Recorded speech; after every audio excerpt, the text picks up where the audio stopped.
Right, we are live. Hey guys, how's it going? Welcome back to the Kiwi Lads channel. We are back for another match of the Rugby Championship. This one, the Springboks taking on the Pumas at Twickenham Stadium, and this will determine the Rugby Championship competition. The way that the table sat at the start of this round, South Africa, they were ahead by one. New Zealand just getting themselves the bonus point win over the Australians. So that now means that no matter what here, South Africa need a victory to win this Rugby Championship, and they are considered huge favourites. They had a massive performance last week up against Argentina, winning at 67 points to 30. But can they do it 2 weeks in a row up against this Pumas side? Looking through at the starting lineups for these two sides, we will start with the side that are defending their Rugby Championship, the South Africans. It is Oxenshire in the front row alongside Malcolm Marx and Thomas du Toit. It is a front row that they have used throughout this Rugby Championship. It's had some success. Malcolm Marx, he is once again a very dangerous player. Keep an eye out for. In this matchup, Eamon Etzebeth and Ruan Nokia, that was the dream duo last week. They were having a lot of great work up against Argentina, definitely when it came to that line-out time. And I can see them doing it again up against the Pumas in London. Here's Sia Kolisi. He will be the starting captain, he will be the captain and starting as their number 6. Peter Steptotoy, that man was absolutely insane last week. He had 2 tries scored. He had a massive amount of running meters, which I believe at the moment he is sitting right up there in terms of statistics throughout this Rugby Championship comp. And then the big man, Jasper Visser, slotting in at number 8 to just really enforce even more physicality for the Springboks side. Kobus Reinach and Sasha Feinberg Ungume Zulu, they will be the 19 combination again, so no changes in that department for Rassi here. Some thought we may see Faf de Klerk. Others thought maybe we would see Mani Libok starting with Sasha off of the bench, but still no Andre Pollard in the Springbok side. He will be used throughout November, but Sasha, 37 points by himself last week. In terms of the points scored, the most of any South African, passing Percy Montgomery for his 35 points up against the Namibians. He is going to be definitely a key player in this back line. For the Boks, Damien Dialendi and Kainan Moody will keep as the midfield, so no changes in that department compared to what we saw last week. Ethan Hooker remains out on the left wing, Cheslin Colby out on the right, and Damian Valimza. There were injury concerns earlier on in the week about whether or not that man was even going to be playing in this contest, but he is all right to go, and he, alongside Sasha, the dangerous Stormers duo, will enjoy this match, I'm sure. Very much. Looking through at Argentina, they have made a few changes across their starting lineup. Mako Vivas, Julio Montoya, and Joel Scalavi will remain as the front row. Montoya needs a massive game as skipper here. Line-out accuracy starting to go a little bit low for Argentina, so they need to make sure that they are perfect when it comes to the lineouts. But when you've got Etzebeth and Ruan Nokia trying to steal the ball off you, as well as Arges Neyman later on in the game, it's always going to be a tough day. At the office, Guido Petti alongside Pedro Rubiolo as that locking duo, so no Molina in the starting lineup here. Pablo Matera as the 6, Marcos Crema number 7, and then it is Grondona slotting in as the number 8. So they have decided to make that change and give Santiago Grondona the chance here as an 8. Now, Joaquin Oviedo has been extremely strong for Los Pumas throughout this Rugby Championship, and I feel like the reason that they've got him off the bench is to try and add some more late impact.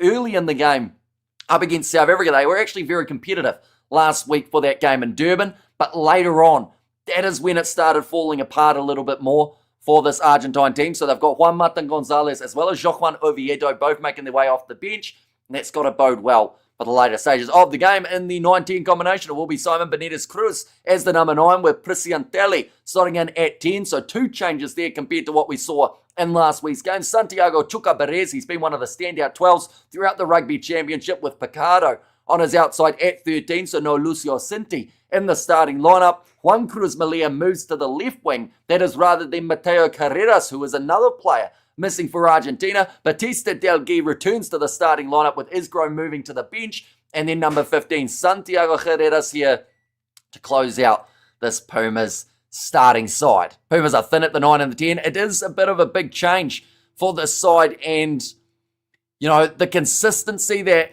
the South Africans have here in this department, the fact that they've got their whole backline the same as what it was last week, I think will help them drastically when it comes to that cohesion and the chemistry of their backline. Whereas Argentina, they have to be great from the get-go, and that's going to be very hard to do when you are trying to find out that new combination and see whether or not it's going to work. Come on the Pumas, says Maraping there. South Africa, says Sean.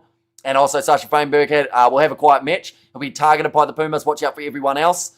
Well, that's the thing. If Sasha's quiet, there's still such an attacking threat, though, when you look at what else can come from the South African backline. Because, if they shut down Reinhardt, for instance, you're still going to get to see a lot of Ethan Hooker, Damien De Linde. He is another guy to watch out for. What's the world rankings look like? At the moment, New Zealand, after that win up against the Australians, they have moved to number 2 in the world. Ireland dropped to 3rd. And Australia still remain in that 7th spot, trying to get back up that little bit further for the world rankings draw that is happening on December 3rd. Amish, you're looking refreshed and ready for action. Nice tie. Says Ruth. Yeah, there was no gap whatsoever between those 2 live streams. All I pretty much did was end that stream, come over to this one, and then click live straight away. So we're going to be live on the channel for about 6 hours straight.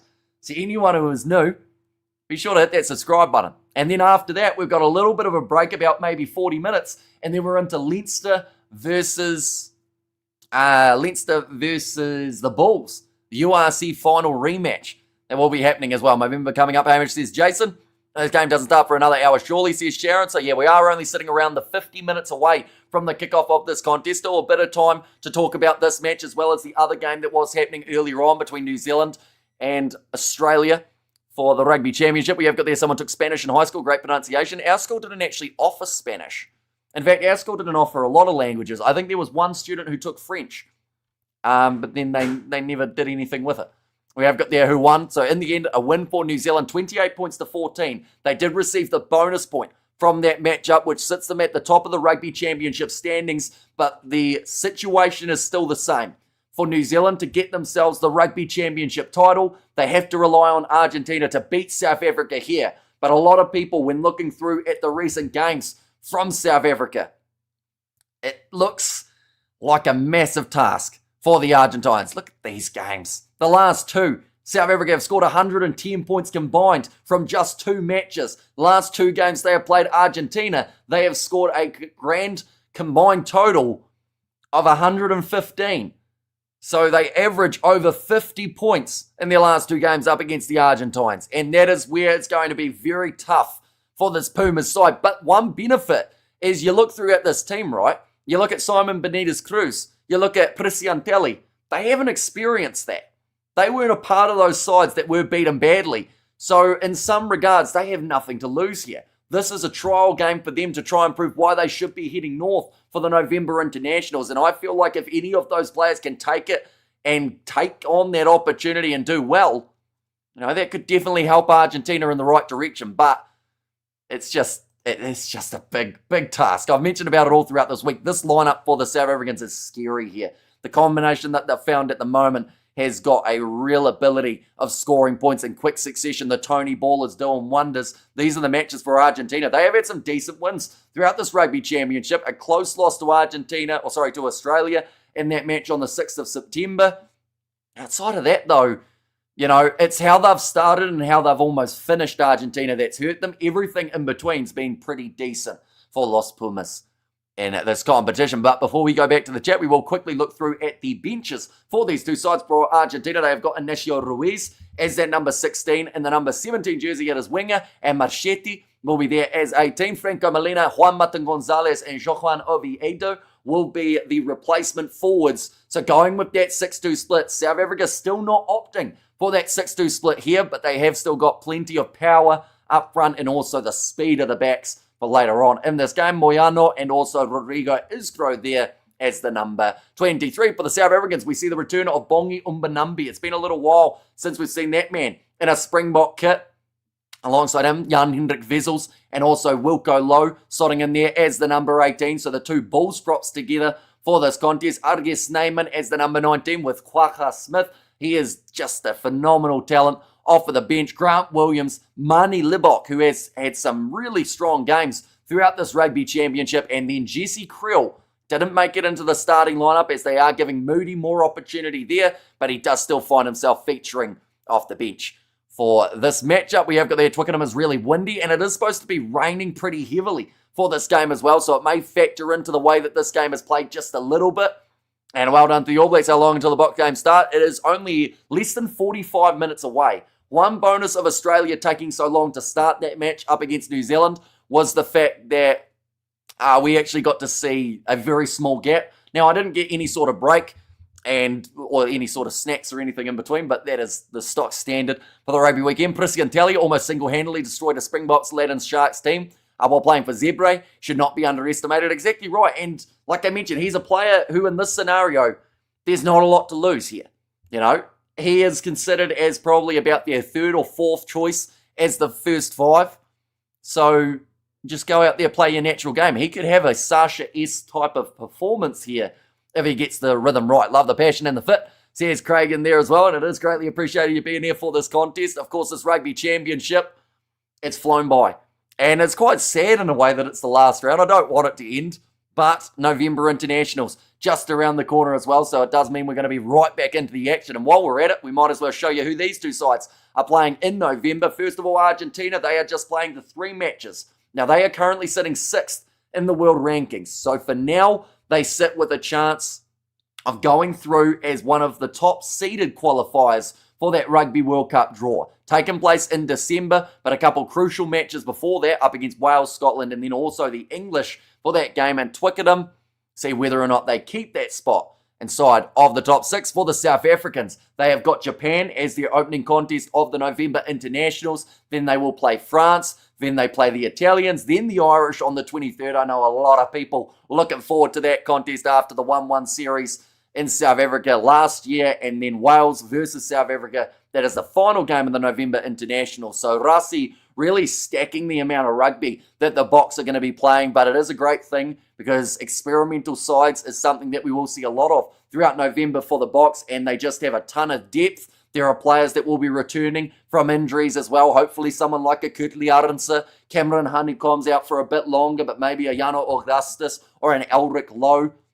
But at the moment, it's looking like a very bright year for South African rugby. We have got their ABs get the 5 points. They do indeed. So they move up to 19 points. South Africa to win this game. Because of how their points differential sits, all they need is a win here. They don't have to worry about chasing a bonus point.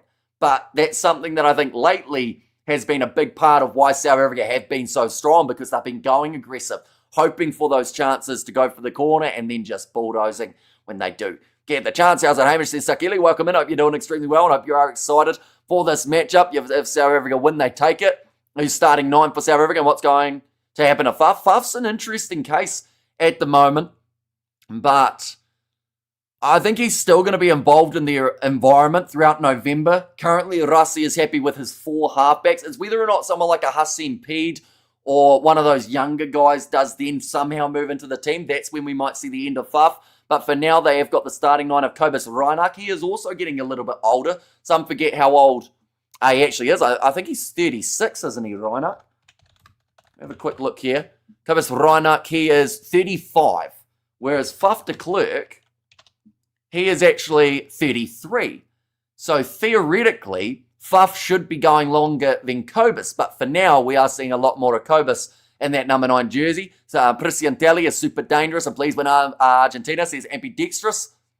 And also we've got there, Argentina are often a banana peel. Well, they're a side that can either go out there and play an incredible game of rugby, or they go out there and struggle. Now, first half up against South Africa last week, they did look pretty dangerous. The Argentines, they were close for a while. But then the second half happened. And in fact, then we saw, that mistake from Cheslin Colby. If anything, that just seemed to fire up the South African side even more. Twickenham is almost a second home for South Africans at this point. Will be a high noise or huge noise in the crowd for support. Says Gareth, yeah, it does seem like it's going to be sold out and absolutely buzzing for this matchup. A lot of South Africans making the trip from throughout the UK, and I think even some making the trip from South Africa as well to be able to join for this one. Love the knowledge coming through the commentary. Great skills. Says ambidextrous there. And here we've got plenty more coming up in the near future. Like I said, November internationals. We are going to be covering all of them, or at least all that we can, on the channel. The URC we cover on the channel too. The Bulls taking on Leinster for the game just after this one for the URC. Now that one is extremely intriguing. Those two sides have played multiple times throughout the URC's history, mainly in playoff rugby. The Bulls, they were defeated in the final last year up against Leinster, but this Leinster side looking a bit different. And also, just to add a little bit more spice and excitement for those Bulls supporters and Springbok supporters, Villy LaRue named as the number 23 in that game, so he will be making his way off the bench in about 4 hours' time for the Bulls.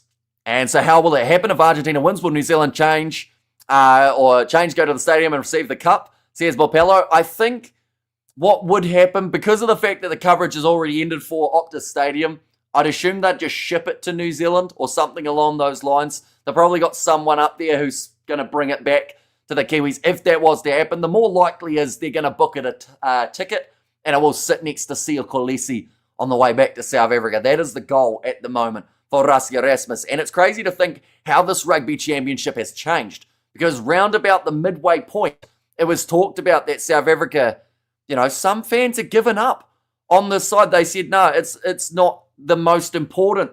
We're looking at that Rugby World Cup. But South Africa showed that even with rotation, they can be dangerous. And the last 2 games, they've been looking the most dangerous that, honestly, they almost ever have. A snack sponsor, I do. I don't know who would want to sponsor me snacks in terms of a company, but we would accept them either way. We have there's anyway you could do NPC Canterbury versus Naki game at 4:30 p.m. I considered it. It was actually on the initial schedule that I wrote down, but it will depend on what time I end up finishing up in terms of that Bulls-Leinster game. Plus, I do want to do a team of the tournament at some point, so I'll probably have to film that in a few hours. So, yeah, it may work out that I just sadly don't get the chance, but I'm hoping to do some NPC next week as well, seeing as there will be less time taken up with international rugby. Hope the game is competitive, says Devonde. Yeah, I think that's what a lot of people want here, to see it be right down to the wire and at least see Argentina put in a decent fight for this last game of the Rugby Championship. And that is not so much just from those who want to see, New Zealand have half a chance in that regard. I think it's just down to the fact that people love watching Argentina play good rugby. And it would be nice to see them finish their competition on a bit of a high after the high ding that they got last week. I hope the game is on over. They won tonight. And Puma need to grow some balls for this one, says Jason. And also, how's it, Hamish from GQ? South Africa will win today, says Sean there. The game is not starting now. No, the game is starting in around 35 minutes time. Honestly, it is going so quickly. And initially, it seemed like there was going to be a bit of a break in between the 2 matches, but nah, not really. We're going to end up pretty much right into it before we know it. Hamish looking forward to the game, says Michelle there. And I got a feeling that the Pumas will only go for kicks, not the tries. Well, the thing is, Argentina have to play in whatever way they feel they can win. And you could argue that 3 points won't be enough to beat South Africa here. Definitely not with the way that they've been scoring tries throughout this Rugby Championship, including 9 from their last match up against the Pumas. But Argentina can't also go too much into the game plan of how South Africa are going to play in this match. If they don't feel comfortable running the ball as much as we would normally see, they can't afford to do too much of that, or else they'll get caught with that counter-attack. I hope these match times are in your New Zealand time, because those are horrendous. They are, yes. 2 a.m. New Zealand time is when this one is going to be starting, and then that URC game starting at 5:45. There's Sia Kolisi playing. He is indeed. And Hamish, congrats to your teammate, says DB. They were just actually having an interview with Scott Robertson, who did not look happy one bit out there on the field. I think that this was far from the performance that either of the 2 sides would have liked to see here, but they will learn. Heading into November, the main thing is just about having the top 6 spot in the world rankings for that draw countdown clock. Maybe I can keep on keeping you informed, but currently 35 minutes remaining before this match does get underway. The ABs were brilliant tonight. Like, as in brilliant for the conditions, I assume you're talking about. Okay, you convinced me going to cycle through a 40 miles per hour wind and driving rain to watch the game at a sports bar called Fullbacks. Good home crowd turn up there. Sure to celebrate with a few drops, says Chris B. So do ride safely, I guess. And we have got there, who let's do this box, says Memento there. I've just realized I'm 5 minutes behind in terms of the chat. So I might have to skip I think that's about 200 messages that I've just gone back to get to live. So yeah, I do apologize anyone who I did miss. I will, of course, go back and read them after the live stream, so they will not get missed whatsoever. Yeah, they won't stay there for prep for Japan, though, says Rory.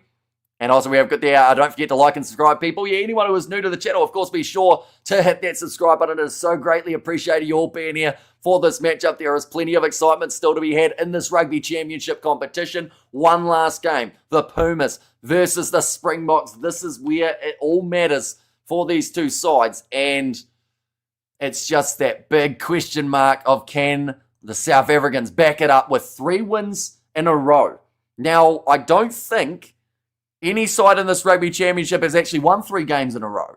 Could be wrong, but I think that's the case. That just shows you how competitive it has been. I was doing the maths in my head, but the most that we've seen is 2 wins in a row for the Kiwis. South Africa to win by 25 plus, says David there. Do you think Leroy Carter has done enough for a ticket to the USA and then Europe? Absolutely. I think that Leroy Carter, his physicality that he brings and also the way that he just seems to want to be there for New Zealand will boost him big time. And we have got there, I hope you are doing the Munster match. We are not. Unfortunately, Rassi did not think it through properly. Should have played Andre Pollard instead of Lebok due to Andre Pollard playing for the Leicester Tigers, says Jaco. But I do think that Rassi, based off the form that we've seen from Mani Lebok, he wants to keep him active. You know, he doesn't want to sit him on the sideline and have any sort of doubt creeping into the mind of Mani Lebok. Like, he is out there at the moment because he is playing some brilliant rugby. And he's done it time and time again. Yes, Pollard would have that home field advantage per se, but I do also think that this is a smart move to have Lebok still striking while the iron is hot, as the saying goes. We go there, Hamish, you need to become an official commentator, mate. Says John H. And Hamish, I've watched you go from about 10k subs to 73. Crazy, mate. Well done. I should also do the NRL Grand Final. It's been said about quite a bit, and perhaps we could actually look at doing it tomorrow night. The good news about it is it happens at a decent hour that, like, I'll be able to sleep beforehand as well. One moment, we'll have a look. It's a 10 p.m. kickoff, isn't it? 9:30. It could be an option if that is something some of you guys want to see. I'll try and get someone with me, though. I don't think I'd do it by myself. I'd either have George or my dad or someone like that come in too. Your score prediction, please. I went with 47-22 in this matchup in favour of South Africa. And that may sound a little bit harsh up against Argentina, but that is just based off what we have seen last week. Do you know how many players are due to go to that end-of-year tour? No. I think it will be about 36 or 38, though, more than likely. The Box lose this game. I shave full head and facial hair off, says Stephen. No, we won't do that. I might have a slight shave if they manage to win this game, Argentina. Can't read into that win too much. ABs have had Wallabies number of years. Never learned anything from their games against the old foe. God, that sounds arrogant, but it's true.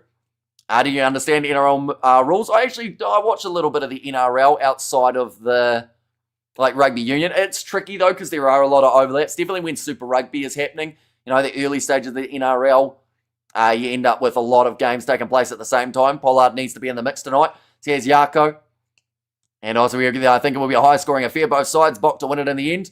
Go for the Walter White look if Argentina wins. 11 games in a row that the All Blacks have won, says Kiwi Rob. And also, they have reached 5 wins in a row on Australian soil, which is the first time since about 1978 that they've been able to reach that feat. So it's actually a big win for the Kiwis at Optus Stadium. But looking through a few more bits and bobs to do with this matchup, we will be first of all looking through at once again the lineups for these two sides as we get closer to the start of this matchup. For the Argentines, they've got Mako Vivas, Julio Montoya, and Joel Scalavi as the front row. They've been relatively solid overall, although last game up against the South Africans, when the scrum starts firing for the South Africans, that is when you just can't stop them.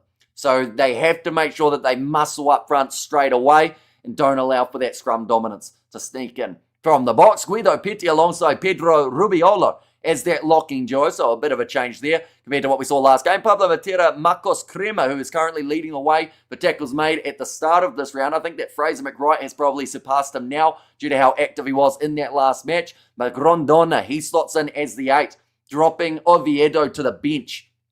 It's a big call from the Argentines, mainly because Oviedo has been one of the standout type of players throughout this whole Rugby Championship comp, but they want to have that physicality later on in the game, having the option of using not just Oviedo, but also Juan Martin Gonzalez as another impact player. Off of the bench, Benitez Cruz and Presiantelli will be the 9 and 10 combination, so a couple changes there for the Argentines compared to the last match. No Gonzalo Garcia for this matchup, and also in that 10 jersey, there is no Thomas Albanos for this match. Either Santiago Chocabarez in the midfield alongside Picaro as that number 13. Juan Cruz Malia, he moves from 15 out onto the left wing side. Batista Delgui out on the right, and Santiago Herreras, he will be the number 15 for this game. In the South African starting lineup, it is Oxenshare as the number 1, Malcolm Marks at 2, and Thomas Tatoy slotting in as the number 3, Eben Etzebeth and Ruan Nokia. That is such a dangerous duo. We saw it last week in full effect, and I feel like we're going to see it in full effect here at Twickenham as well. those two can just really cause trouble, not just on the attacking line outside of things, but defensively. The physicality and the line out steals could be absolutely massive. Sia Kolisi, he will slot in as the number 6. Yet again for South Africa, Peter Steph-Dutoy at 7 after an incredible game last week. Did definitely deserve to be mentioned as a man of the match contender, but of course Sasha Feinberg-Ngumezulu with his 37 points was always going to be getting that one. But Peter Steph-Dutoy, any other game around the world, if he played like he did there, you get man of the match every day of the week. Jasper Wiese, he is again as the number 8. He is physical. Him up against someone like a Marcos Kremer seems to always bring out the tempers of those two players, so discipline will be important here, as these two sides cannot afford yellow cards. We saw that in the Australia-New Zealand game. Australia. 2 yellows throughout that match. It's just, at Twickenham, I don't think it's one that you can afford to have. Definitely not a red card. We haven't had a red card in a while throughout this Rugby Championship. In fact, that's a question, ladies and gents. Have we had a red card in this Rugby Championship? I don't think we have. I think we've had about probably 15 yellows, but I don't think anyone has got the red card as of yet. So perhaps this game, the final match, could be when we do see that take place. Kobus Reinach as that number 9, partnering with Sasha Feinberg-Ngumezulu as the number 10. In the midfield, it is Damien Dialendi alongside Kana Moody, so sticking with that same duo as what they did have for the last matchup. And then in the back three, no changes here for Rassi as well. It will be Ethan Hooker on the left, Cheslin Colby out on the right, and then Damien Valimza, he slots in as that number 15 jersey. We have got their first South African player to score predictions.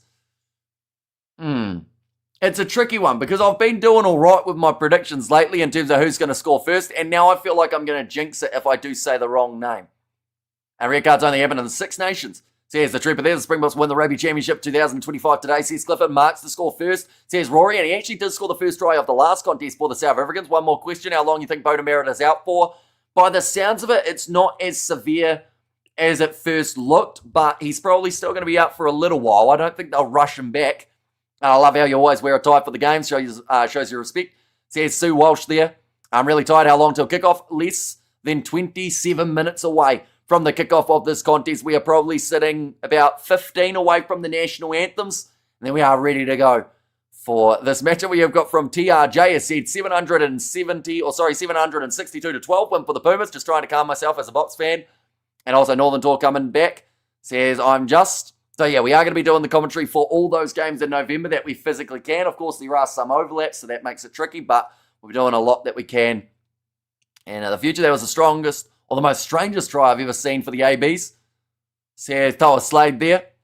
And Hamish, are you Amish? I am not. And Creole Dialende, that will be a combination that maybe we do get to see later on in the match. I think the Box will be down by 10 at the end of the first half. And bowing to the Pumas' energy. Then the bench will claw it back and win by 5, says Kreisen. Okay, so you're saying a comeback win here for the Box. It would be an intriguing one. And also, I guess you want to be tested in every single type of scenario. And if they were to come back in that second half, they would thoroughly deserve that Rugby Championship title, of course. And nice to be in touch with you, Hamish. Excellent. Oh, thanks for the excellent commentary, says Clifford. And yeah, we have got plenty more coming in. So anyone who is new, be sure to hit that subscribe button. We are almost at 75,000 subscribers. We are closing in on that massive milestone. Someone said that we should aim for 80,000 by Christmas. We'll see what happens. Box will smash again. Says Dylan there. I'm eating a notcha. Waiting for the Box to play. Says I Lollipop in South Africa 52 to Argentina's 19 as Nicholas's his prediction. And there. And hi lad, can't we donate you with a Springbok jersey? Says Estelle. I was looking up the cost of the Springbok kit the other day, and it's 250 New Zealand dollars for the performance kit. So that is a pretty pricey one. That is for sure. You think the ABs have found their 13? Says Toa Slade. And Fantastic Hamish. Says Ruth in there as well. And Box always do well at Twickers. Says Rangi. And also it's 3 p.m. too early. Or is 3 p.m. too early. It's better than it being at like 1:30 a.m. for us here in New Zealand. We have there, according to Wikipedia, Whainganuku, full name is Lester Ofaki Wales Twickenham Whainganuku, surely the greatest Kiwi name in history. Says Echo there, no faith in Argentina, shake my head. Says the trooper, and can't wait to see you join the MP Warriors. And also we have got there, I got it right last game, Malcolm with the driving maul. And yeah, it's a very strong asset for the Springboks team. They can use it anytime they need to, and it will be very effective for the green and gold. What we will do here, though, is we will look through at the benches. Bongi Umbanambi, he makes his return for the Springboks after a relatively long layoff. But he will be excited to get back out there, get some minutes under his belt. Manus van der Merwe, I'm not sure what that man has to do to get minutes, but it seems like quite a bit because he is still missing out on another opportunity. Jan-Hendrik Wessels and Wilco Low, they will be the replacement props. Jan-Hendrik Wessels showing some real speed last week when he was managing to chase down a kick that came from Argentina. Arges Sneeman, always going to offer you a huge amount when it comes to just that impact off the bench, physicality, always the forefront of his game. And this matchup here will be no different. Quagga Smith as the number 20, Grant Williams, Mani Libok, and Jesse Creel off the bench as the number 23. So no Andre Esterhuizen for this matchup. For the Boks, for Argentina, they have got Ruiz, Winger, and also Marchetti as the front row replacements. Franco Molina alongside Juan Martin Gonzalez as that number 20. Joaquin Oviedo also to make his way off of the bench. So they are going to have the 6-2 split in this match for Los Pumas. Moyano and also Rodrigo Isgro sorting in as the number 23. But this game is only sitting around 20 minutes away, ladies and gentlemen. So be sure, if you haven't already, to get your predictions in of who you think will be winning this one. Congratulations, All Blacks. You won the championship. They did not. If Argentina do lose this game and South Africa manage to win it, then South Africa win the Rugby Championship. Like, even with New Zealand getting the bonus point, South Africa's points differential is that strong that New Zealand would have needed to score an extra 50 points or so up against the Australians to even have a chance of beating them for points differential. We've now got the Springboks to win by 13 plus and a Cheslin Colby try. My prediction is the Boks to win this and 150,000 subscribers by the end of the year. That may be aiming a little bit too high, I will say, but we can only dream. In that case, we have got there Gonzalez, fantastic player, so strong. Says Ruth and Hamish, why don't you post a highlights video after the match? Says Nico, it is because it would be illegal. Sadly, you're not allowed to use any match footage or audio even after the game is over. You think Tapai is our 13? I think if they're not going to play him as a 12, then he has to be 13. I think he proved that in that game today, but you know, if they're not going to give him starting minutes at 12, I think that you've got to have him somewhere in the starting lineup. So 13 may just be where Quinn Tapai does slot in.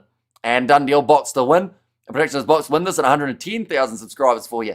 Says Memento. I think that 80 would definitely be a massive goal by the end of the year. So anyone who hasn't already, be sure to, of course, hit that subscribe button. The Rugby Championship, it's been eventful. The first 4 rounds, we had 4 teams with 2 wins, 2 losses. Looking through at some of the stats, I think as this one has worn on, beating the competition, that is when we've really seen South Africa start to thrive. Did you wash your shirt since last week? We did indeed. I made it nice and shiny. How the F is New Zealand winning the championship like this? Championship is BS, the Boks are F'd. Like South Africa, if they win this game, they win the Rugby Championship, no matter the margin. All they have to do is win this game by 1. I think maybe the maths has been a little bit wrong on your part, Peter, because New Zealand got themselves the bonus point, so don't get me wrong, that's good for the Kiwis, but they've got the bonus point and South Africa still only need the 4 to get back to level, and then they give them one of those, slap them down because of the fact that New Zealand would be a little bit higher up, South Africa would be higher up on the points differential. Hit my hand pretty hard there. That would have made a crisp slap through the microphone. Hamish selling car insurance today, says Darren. I think it'll be a closer game than last week, but the Bok all the way, says Mandy Robinson.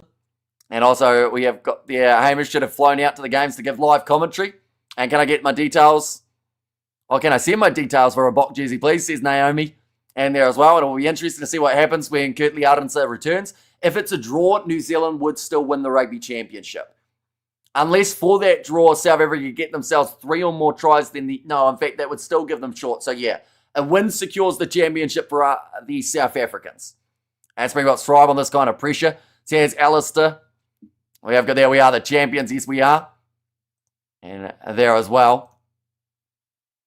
They are just showing there the highlights of Ireland versus All Blacks way back in Chicago. That was back in the day. Do you prefer gifting memberships or donations? Says Inferno. I don't mind either way. Like, any support to the channel is absolutely massive. And it is always thoroughly appreciated. Either way, we're going to be popping it up on the screen. So just whatever works for yourself as whatever is better. Get a calculator out. As your math is bad, says Jason. And also we have got their slow start for the Boks and they open up again. Says Memento. Yeah, it seemed to be as the matches wore on. Definitely up against New Zealand as well as Argentina. They did get stronger. South Africa team mightiest ever. So South Africa by 5. So Argentina by 5, says Yothik Loshe. Do you think Argentina will do better this week? I think they'll do better, but I can't guarantee they'll do the best. Like this game away from home is such a big one. Thank you very much, Inferno, for another gifted membership there. Come on the box, says Jeremy. And win without a bonus point, still Springboks Cup. Going to be a tough game, says Andre. Yeah, they only need to win this game by 1 point if they want to secure that rugby championship. So, it should be easy in terms of like the calculations. All they need is the win. And we'll have to wait and see. Showing it live, how they play. Sadly, we are only able to do the play-by-play commentary. You won't be able to find the match live on YouTube just due to licensing restrictions. Any match footage or audio gets you taken straight off of YouTube with a copyright strike. But I can tell you, 18 minutes away from the kickoff of this contest, we are getting closer. Another gift of membership from Inferno there too. If there's one thing the bots can do, it's winning by 1 point, says Youngko. And there as well. Yeah, they've had their World Cup run, and a tenner on RG lifting the 27 trophy could be a good bet. Hello, Hamish, says Mark. Welcome in. Hope you're doing extremely well. Hope you are excited for this matchup. The good news about, like I mentioned, Argentina and South Africa scheduled for the 2 a.m. kickoff. The other match that we ended up seeing between New Zealand and Australia, it did start pretty late, so it did mean that there was less of a gap. Can you get rugby-themed ties? I actually have a few rugby-themed ties, some South African schoolboy ties from back in the old school days. I mean, we'll start commentating on TV, says Lance. I don't think they'll have me, to be honest, but maybe one day for like a random match along the way. And we have got their easy win on paper. On field, it's a different story. Absolutely. Definitely with the fact that it is going to be raining for this matchup. It's not going to be one of those ones. Another gifted membership there from Inferno. But yeah, it's not going to be easy in terms of, there's going to be that slipperiness to have to deal with. And yeah, I just think that maybe that will keep us a little bit lower scoring in this game than first anticipated. But both sides have got the ability to score tries. That is 100% confirmed. Whether or not they'll do it, different story. We have got there, do you play any fantasy? I don't, because I suck at predictions. I would say for the amount of rugby that we have covered on the channel, I should be much better at them, but I'm not. Nowhere near. I always get it wrong. So for this game, I did predict South Africa to win 47-22. The thing is, it's going to be a bit lower scoring because of the rain, but I still don't mind that scoreline of South Africa by 25 if they do start rolling here. We have there, this game is basically a home ground for the Springboks. There are loads of South Africans living in London, says Alistair. Argentina by 5, how long till kickoff? Just 15 minutes away. So we are just about... we have there, Hamish is 5, kept it, but all good. Says Inferno, it is indeed. Thank you very much. And how many tries do you think will be in this game, Hamish? I think we're going to see, I would say, 7 tries combined in this matchup. We got the donation from Mike as well, challenging all South African supporters to send a super chat if South Africa wins. And yeah, well, tell you what, we've got a lot of South African viewers watching on this one, so the chat would go absolutely insane with donations if that was the case. But greatly appreciated, Mike, for your generosity. South Africa 21 to Argentina 21. South Africa's 20. Says Real Talk with Jake. Springbok alternative kit looks like a psychedelic nightmare. Isn't a puma a big cat? It is indeed. A very large cat. And a lot of teams are actually named after cats in some regards. We've got the Lions. You've got the Pumas. You've got the Cheetahs. It's mainly the sides out of South Africa, to be fair. And what team style do you think would handle wet conditions better? Old school South African style, I think, would. But the question is, do they want to play that style anymore? I think that this Tony ball that they've been using has been that effective that they might get maybe a little bit of... They may fall in love with the fast play. Because at the end of the day, they've scored 110 points throughout their last 2 games. So to then have to accept the fact that it might be a lower scoring, grinding game, like, don't get me wrong, they'll do completely fine playing that way. There'll be no denying that, but at the same time, I think they'd just be keen to get it going. Score about 10 tries if they can. Who was man of the match in New Zealand AB's game? I believe it was Quinn Tupai. Got himself the man of the match. They actually took him off early as well in that game, which was a bit of a surprise. And True says Teiko. And got analysis says Teiko in there too. And isn't that also Higuare's team in Argentina? There is. You have stoner-looking eyes, Hamish. That is because I don't sleep. Mainly because of doing all the setup for the live streams. Like yesterday, we were up at 5 a.m. New Zealand time. In fact, that was today. It was yesterday if you're looking at New Zealand time. But yeah, up at about 4 a.m. New Zealand time, did 2 games of the URC. Ended up getting all the live streams prepped and didn't get to sleep till in the afternoon. So it happens. We have there the Argentina team plays with a Jaguar on their shirt. But they are called the Pumas. Says I Lollipop. Hamish's sister more than doubled her money at the casino, so gifting memberships as gratitude. Hamish's sister more than doubled. Wait. Is that actually the case? What was my sister doing at the casino? The thing is, there is a casino in Australia, of course. Is that legitimate? I'll have to ask her. Do your South African games bring in the most viewers here? Normally it's South Africa and New Zealand matches. Normally the biggest ones for us here in New Zealand, followed probably by, your sister. Okay, sorry, I was confused. I was like, wait, I was about to message my sister saying, did you go to the casino? And did you win? We have got there, Hamish, you're absolutely fabulous after your marathon commentary.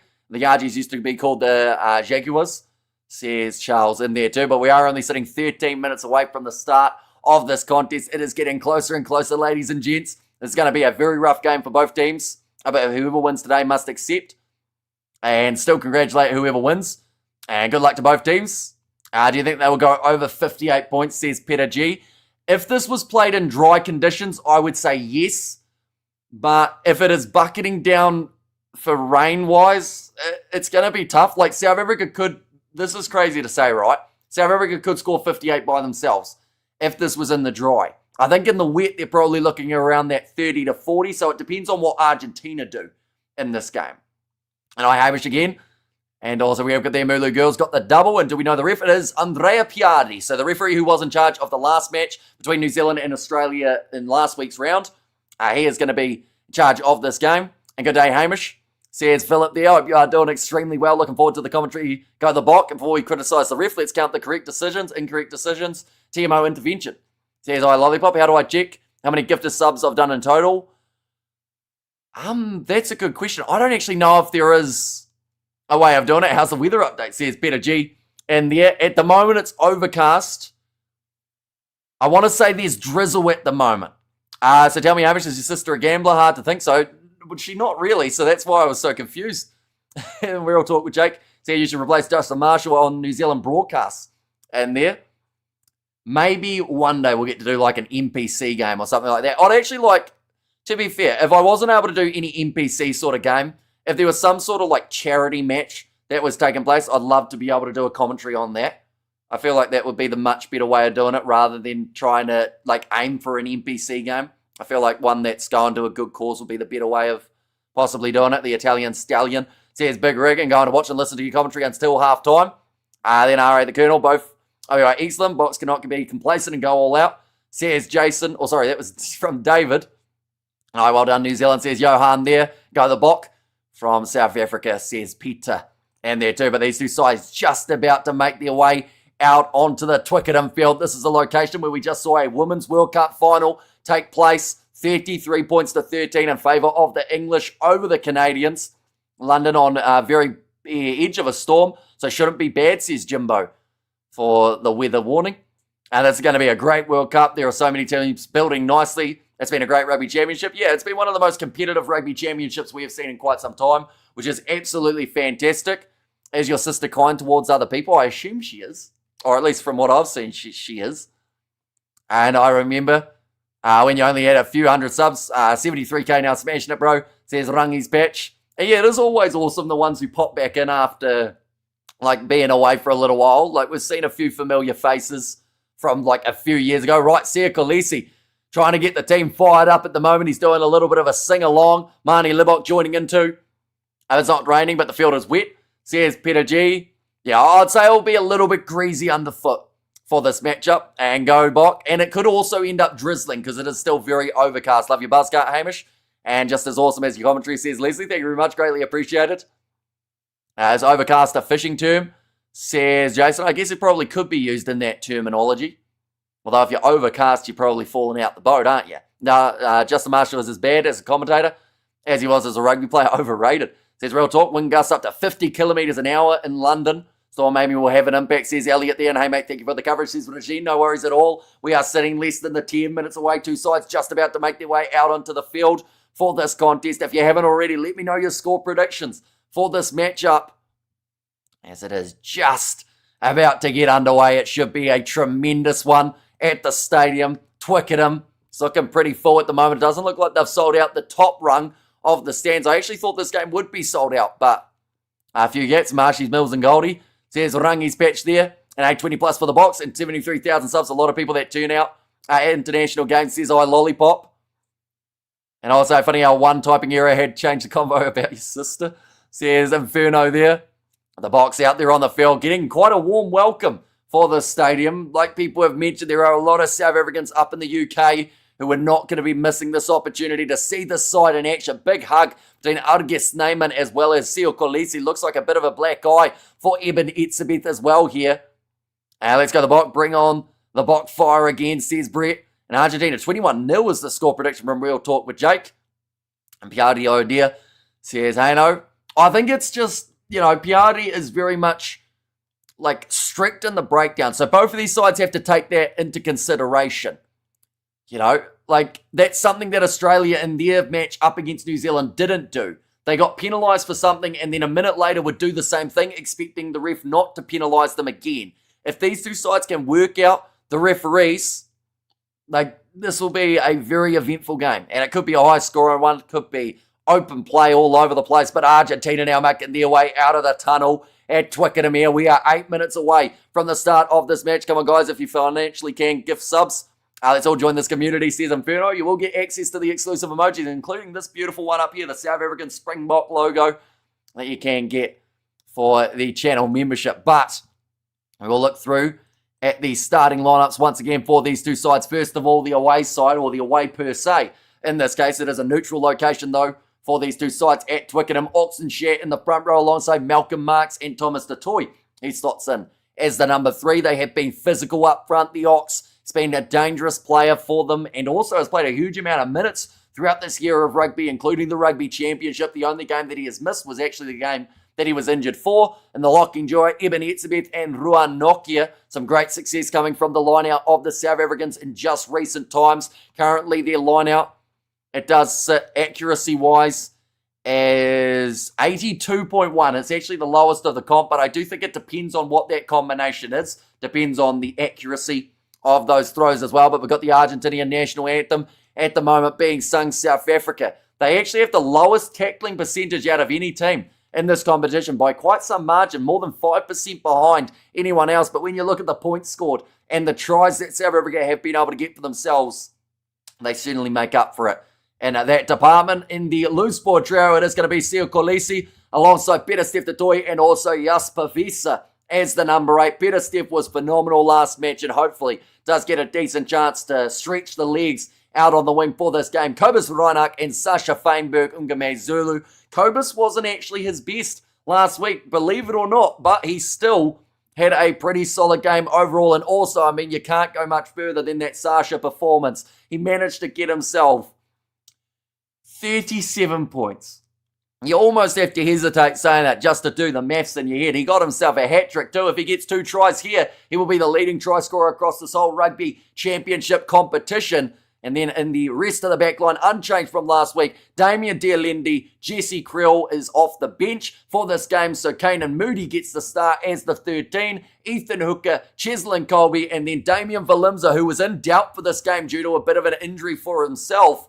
But he is still playing and still will be effective out there on the field. Looking through at the Argentinian starting lineup, it will be as follows. In the front row, Mako Vivas, partnering with him, Julio Montoya, and also Joel Scalavi there as the number 3.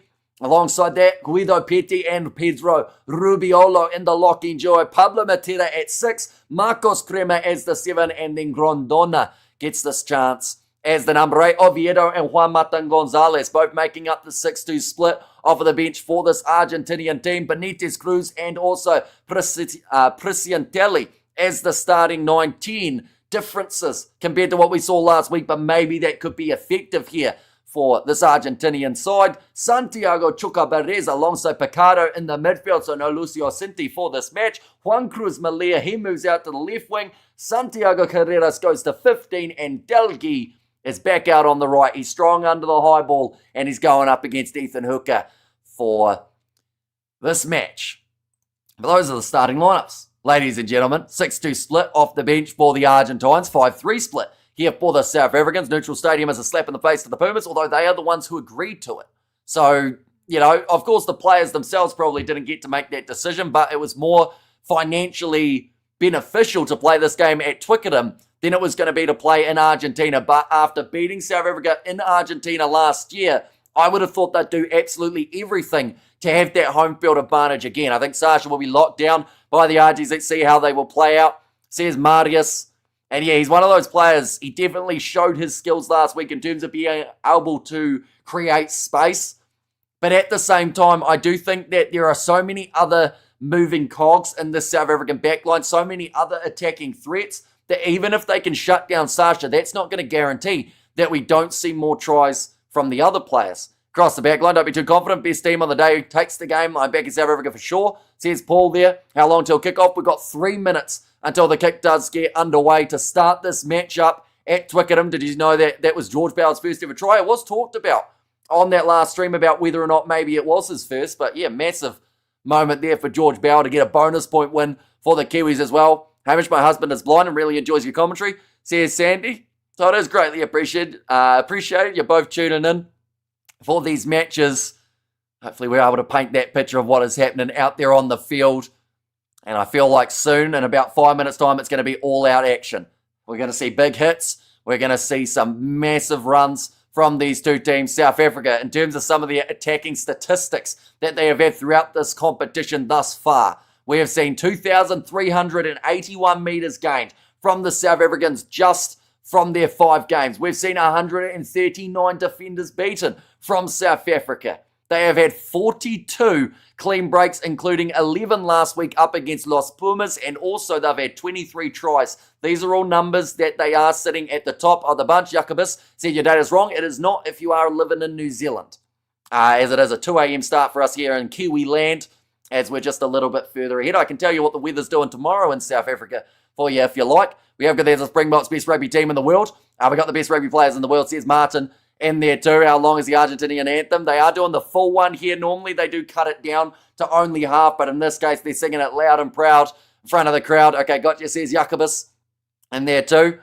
What is your prediction for this game? I did go 47-22 in favour of the South Africans. Damn, this is a long anthem. It's too late for this. Says Distracted, and also Argentina anthem is 7 days long. And hi again, Hamish. Says Imagination, welcome in. But the Argentinian national anthem has now come to a close. This matchup just about to get underway. The Rugby Championship on the line. All they need is just the one, or they just need the win. 1 point win. That would be all they need. I can't even say sentences anymore as we get close to the start of this match. Not enough passion and tears. Could be a long day for the Pumas. Or is that determination? They've played an emotional game throughout this Rugby Championship, and sometimes it works, sometimes it doesn't. They look more so determined here for this match, rather than letting the occasion get to them. They're probably a little bit pissed off, to be honest, with how they played last week. They want to go out there and show everyone what they can do, coming in as massive underdogs for this matchup.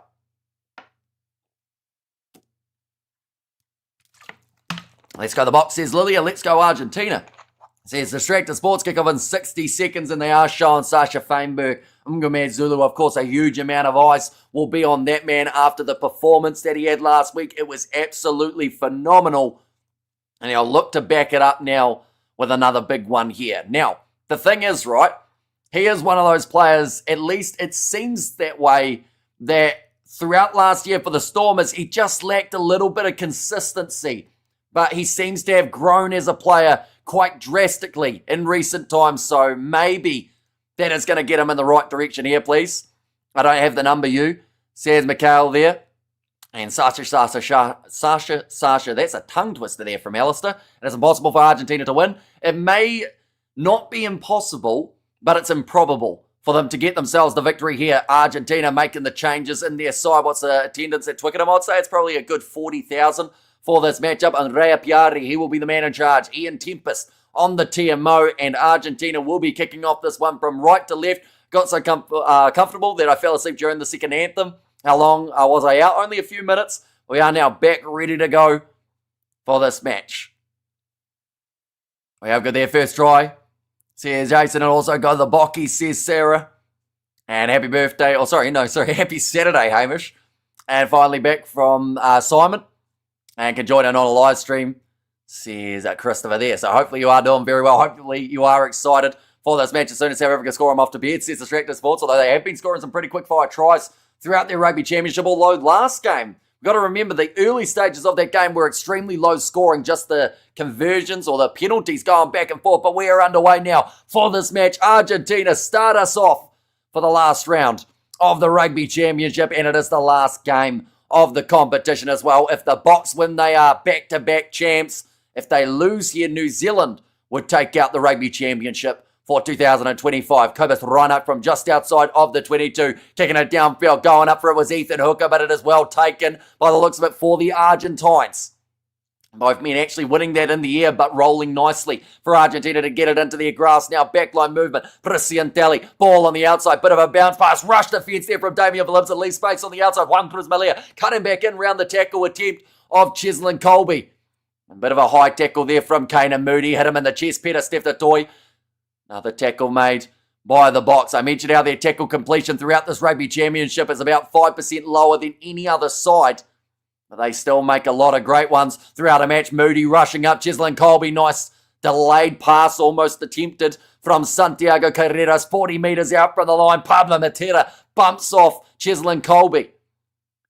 Now back across to the right-hand side here. Good phase play at the moment. Pedro Rubiolo for his first carry. Presiantelli passes across to the right-hand side. Straightening run there from the man on the outside. Centre roll, Picaro. Now kicking behind from Presiantelli, trying to curl it towards the touchline. That ball is going to stay in the... Oh, tell you what, Phillips has lived dangerously there. As if he wasn't blocking Santiago Carreras, that could have been the first try of the match for Argentina. That ball did not want to go out, and in fact, they're checking something here. I think they are just making sure. Right, time is off here. This might be... Okay. We're drawing the box already. This might be for the Kanan Moody tackle. I mentioned how it looked a little bit high earlier on. This might actually be what they are checking for here. But they've got the option of going right back to where the scrum was. They're mentioning Cheslin Colby here twice. I'm not actually sure what Cheslin Colby did, if that is the case. I thought it was Kanan Moody who had a bit of a high shot there. And Peter Steph, I have tried to pay 3 times now. WTF. Says Paul there. Oh, actually, they might argue that Kanan Moody's taken the forearm there, have they? No, okay. Or maybe. I actually don't know who this is going to be against. Moody, but he slipped. Yeah, so they've said that it's high, but also Juan Cruz Malia, he did extend that arm a little bit. You're not really supposed to do that in the collision. They will argue that he was bracing for impact though, but it was a little bit high from Moody. I don't see this being anything more than a penalty here. In fact, it's probably just a bit of an incident out there on the field. Right, the player is upright. What? It's met a yellow card threshold. And Kanan Moody's going to make his way off of the field now for the next 10 minutes. I mean, I said it was high at the time, but I didn't think it was high worthy of a yellow card.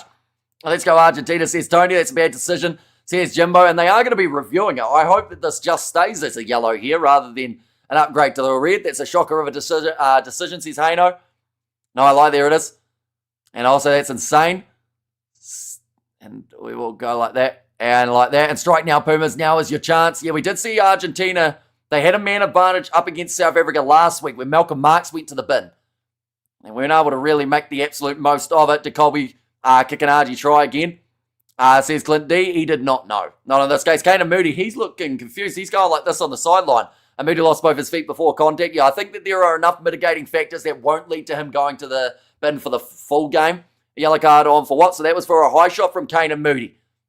Manel Guido Petty taking that one nicely at line out time. Malcolm Marks making the low tackle on Marcos Crema, who is leading the way for tackles made in the competition. Now Santiago Chucaberes currently sitting about 13 metres out from the line here for Argentina. Little pop pass up to Presiantelli. He loves running this ball. Now back across to the right-hand side. Space here on the outside for Argentina. Marcos Crema takes the contact with Eben Etzebeth. Now moving it back infield.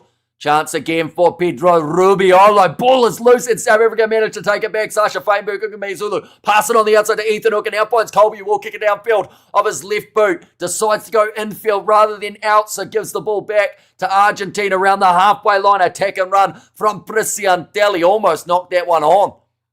Now off to the right-hand side, bit of a miscommunication there from Los Pumas, not quite having their backline set, but now getting it into the wide channel. Juan Cruz Malia, drawing past now, one more, moving up to the 22-metre line. Quick pace of this contest at Twickenham. Both sides looking to play a high tempo, mainly Argentina, due to the amount of time that they have had with the ball in hand. 30 metres out from the try line. That looked like a late shot from Argentina. Now backline movement, from the Springboks, I should say. Pablo. Oh, Benitez Cruz loses the ball, but Matera cleans it up now. They're sitting 10 metres out from the line. Pick and go from Julian Montoya. Some aggression coming out of the gates from Los Pumas. Now Joel Scalavi taking a big two-man tackle. And try game on Pumas there, sided there. Backline movement. Santiago Shoka Perez. One more pass on the outside. Chance in the wide channel. The Pumas. Batista Delgey. That was weak defence from Reinach, who just let him skip through. And Argentina, after 4 minutes, have the first try of the match. And that is exactly what they needed here. They could not sit back and allow this Springbok side to take the momentum early. Like they've said, some good patience being shown by the South Africans as well. By the Argentines as well. What we will quickly do is we will update the Argentine try scorers. Batista Delgey back into the side. They will manage to score in the 4th minute of the contest at the moment for South Africa. They are yet to get themselves one, but they have had a yellow card at this stage of the match. A lot to look at in the lead-up, says Distracted Sports, and weak-armed Reinach. Yeah, that is pretty poor from Cobus Reinach there. Didn't really put in much of an effort. Shot clock now sitting with 6 seconds remaining. Kick there from Santiago Herreras. And he gets it over, making the score now 7-0 in favour of Argentina. And Argentina can do well, but it's the first half in game 1. But like the first half in game 1, then they got exhausted. Right, they're just talking about time off here. I wonder whether or not that is maybe a change that is about to take place. Great start, Pumas. Box not quite checked in yet. And you're just giving away that early penalty for Kane and Moody. Which, maybe defensively they didn't quite have those same numbers that they would have liked to have in that scenario. Right, I can hear a lot of Piatti and the TMO having a conversation here.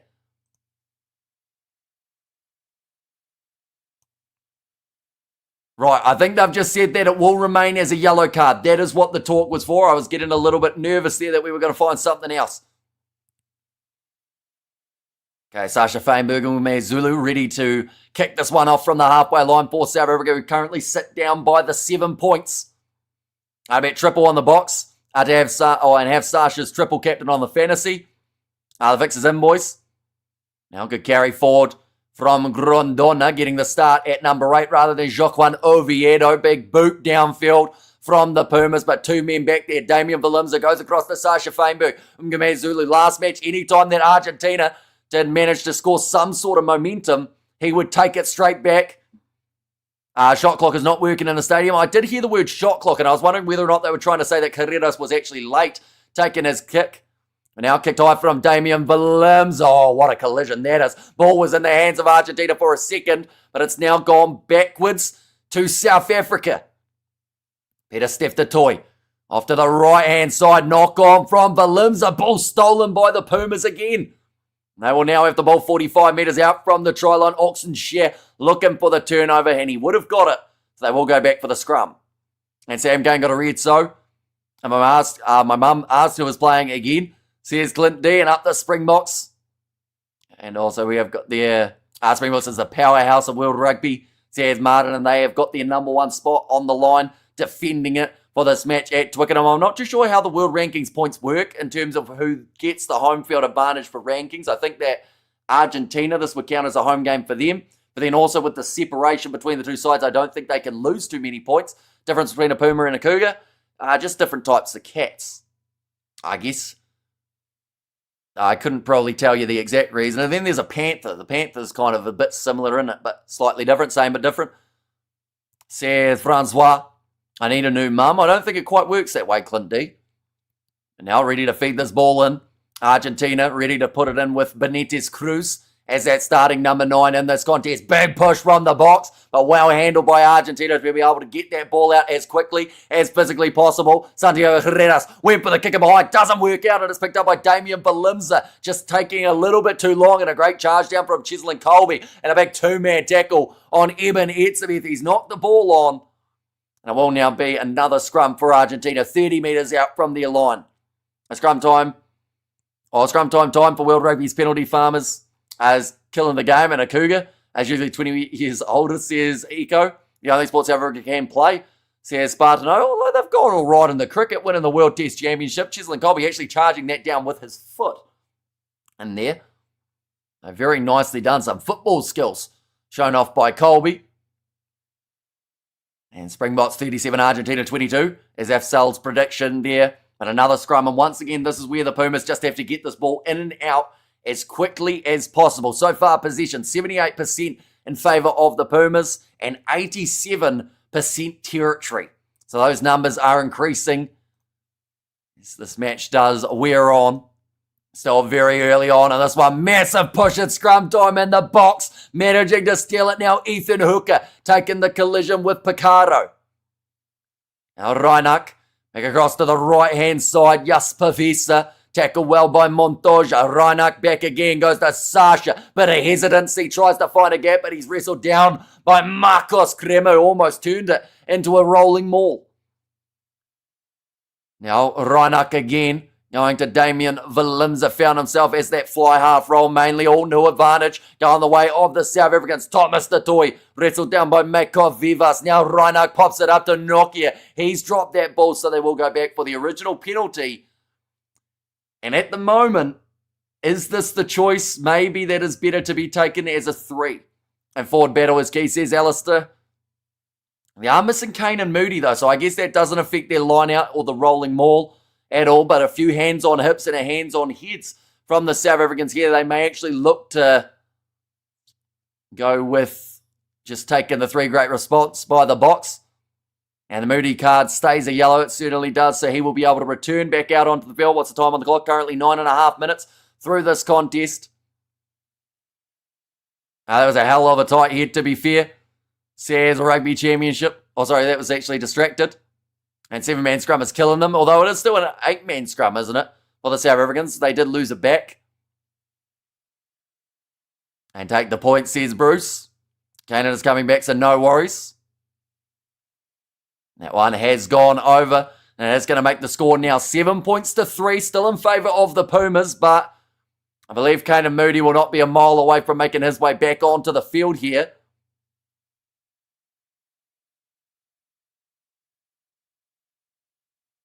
Oh, I was so confused.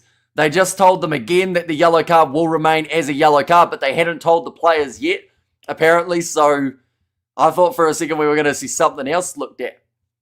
And that scenario, but Santiago Herreras, drop ball from Damian Valimza into his in-goal area. And does manage to kick that ball in the field of play, but the Pumas, massive territory gain there again, still sitting with about 80% throughout this contest. Massive shot coming in from Sia Colisio on Santiago Herreras, and Malcolm Marks locks in over the ball and gets the turnover for South Africa. Here we go the points. We got points with 14 men. Nice, says Alistair. And come on the Pumas, one more, says Big Rig, and Marks beast mode. And I've mentioned about it throughout this Rugby Championship. There's been times where we haven't seen that Malcolm Marks turnover. You know, the one that he used to get every single game when he made his way off the bench, or the 2 that he would get. We haven't seen as much of that throughout this year, but it looks like he's well and truly up for it for this game. Let's go get a try block. That's a great touch finder as well from Sasha. They'll put them only 25 metres out from the Pumas line. This game is not counted as a home game. Just checked online, the Pumas can lose 0.42.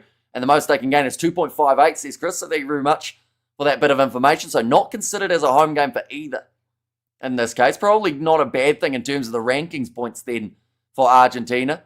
And not releasing the player. Shocker call from this bloke. He's not up to this level, says Tony. Marks was a beast at turnovers, says Alistair. And that's going to be thrown into the back. And this time well claimed by, I think it was Kobus Reinach who had to go up and take that one for the box. See Kolisi having to play halfback, goes across to his teammate Peter Steftatoi. It's a dangerous loose forward trio, pick and go from Eben Etzebeth. There's the ball ripped out of his hands. Now Reiner, wide cutout pass over the top of Malcolm Marks into touch.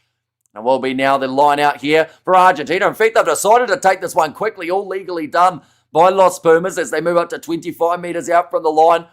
And that was one factor last week where they did really struggle, was that line out accuracy. So to be able to use that one quickly, avoid any chance of a Rua Nokio or an Eben Etzebeth steal is a big one, and the penalty goes the way of the Pumas as well for offside. So they will have to do that line out, but this time a lot further down the field, and still will be their feed. I see the commentator, but no game, says Llewellyn. That is because if I showed any match footage, I would get straight away taken off YouTube with a copyright strike and banned for 3 months. So it would be an extended period of leave. I have just said that Eben Etzebeth, the player who was penalised for that one, getting just a little bit too far ahead. And hi, Hamish, hi, everyone, says Tanya. Welcome in. Hope you're doing extremely well. Okay, Kanan Moody, he will make his way back out onto the field. What does that do to the youngsters' momentum here? He's had a lot of minutes throughout this Rugby Championship. He's had 10 less now. And Bills will be a lot closer, no more than 15 points. Says Kevin there, Russie yelling into his headset at the moment. I think he just said the F word. So he is not happy with something that is going on out there on the field for the Boks at the moment. Now Presiantelli, he will put it up high. The Pumas chasing after this one. Just a little bit too much depth on it though, and a big shot on Valimza. And now Chislin Colby almost through, but Benitez Cruz making the tackle on him. Reinach sitting 40-ish metres out from their own line here. South Africa, in fact, closer to the 35.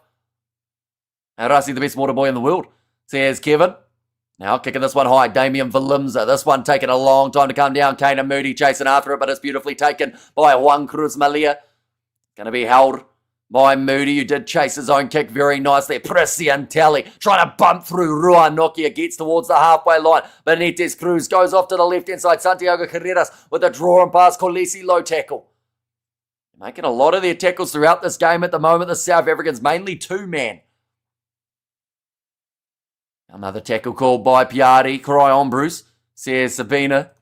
And there, what did Bruce say? I did miss it. Oh, out going out to the right-hand side. Draw and pass out wide. Chance here for Argentina. Delgi showing off his step and got it around Valimza, but luckily back there was Moody. Now short side pick and go from Benitez Cruz. 5 metres out from the line now. Crema smash Santiago. Chuka Barres. There's going to be a penalty advantage against South Africa again for playing the man off the ball. Now back line, little sell of the dummy from Delgi, got such explosive feet when he starts moving them. Now 15 minutes through this game, big collision there, Argentina going backwards and Mark's ripping it away, so they'll go back for the penalty. Oh, yeah, what happens if the Pumas win? Then New Zealand would win the Rugby Championship and South Africa would finish second. Oh. Yeah, they would still. I was just trying to do the maths in my head, but yes, that would still be the case, that they would finish second in the standings if that was the way that it ended. We are already about 15 minutes down in this one. We have there the stream I was watching as a British and South African commentator, and the South African commentator is god awful. Who the hell is that guy? I'm going to listen to you instead, says Arno. So it is greatly appreciated. I assume you're talking about like the actual coverage of the game, right? Now, Marcos Crema just getting a little bit of medical attention. He's all right, though. He's a tough man. He'll get back up and keep on going. And Puma's really pushing hard here and definitely should watch. Argies have had a massive shift. Looks like they're going tempo. Says they are underdog pick. And they've decided that with that 6-2 split off the bench, they can actually kind of afford to play this game faster than they normally would. But 3 penalties against South Africa, the first one of which led to a yellow card for Kanan Moody. Yeah, the actual coverage, says Arno. I haven't seen the bot commentary, so I don't know, says Big Rig. South Africa win the gold, says Sergio. And there as well. But Argentina, they have decided that they're going to make it hard work for the South African team. Looked like for a second they were considering the quick tap, but I believe this one will be kicked towards the touchline for the Pumas instead. Don't think the Pumas has 80 minutes of this pace, says Pierre. It will be tough. But with that 6-2 split, you just wonder whether or not that will help them a little bit.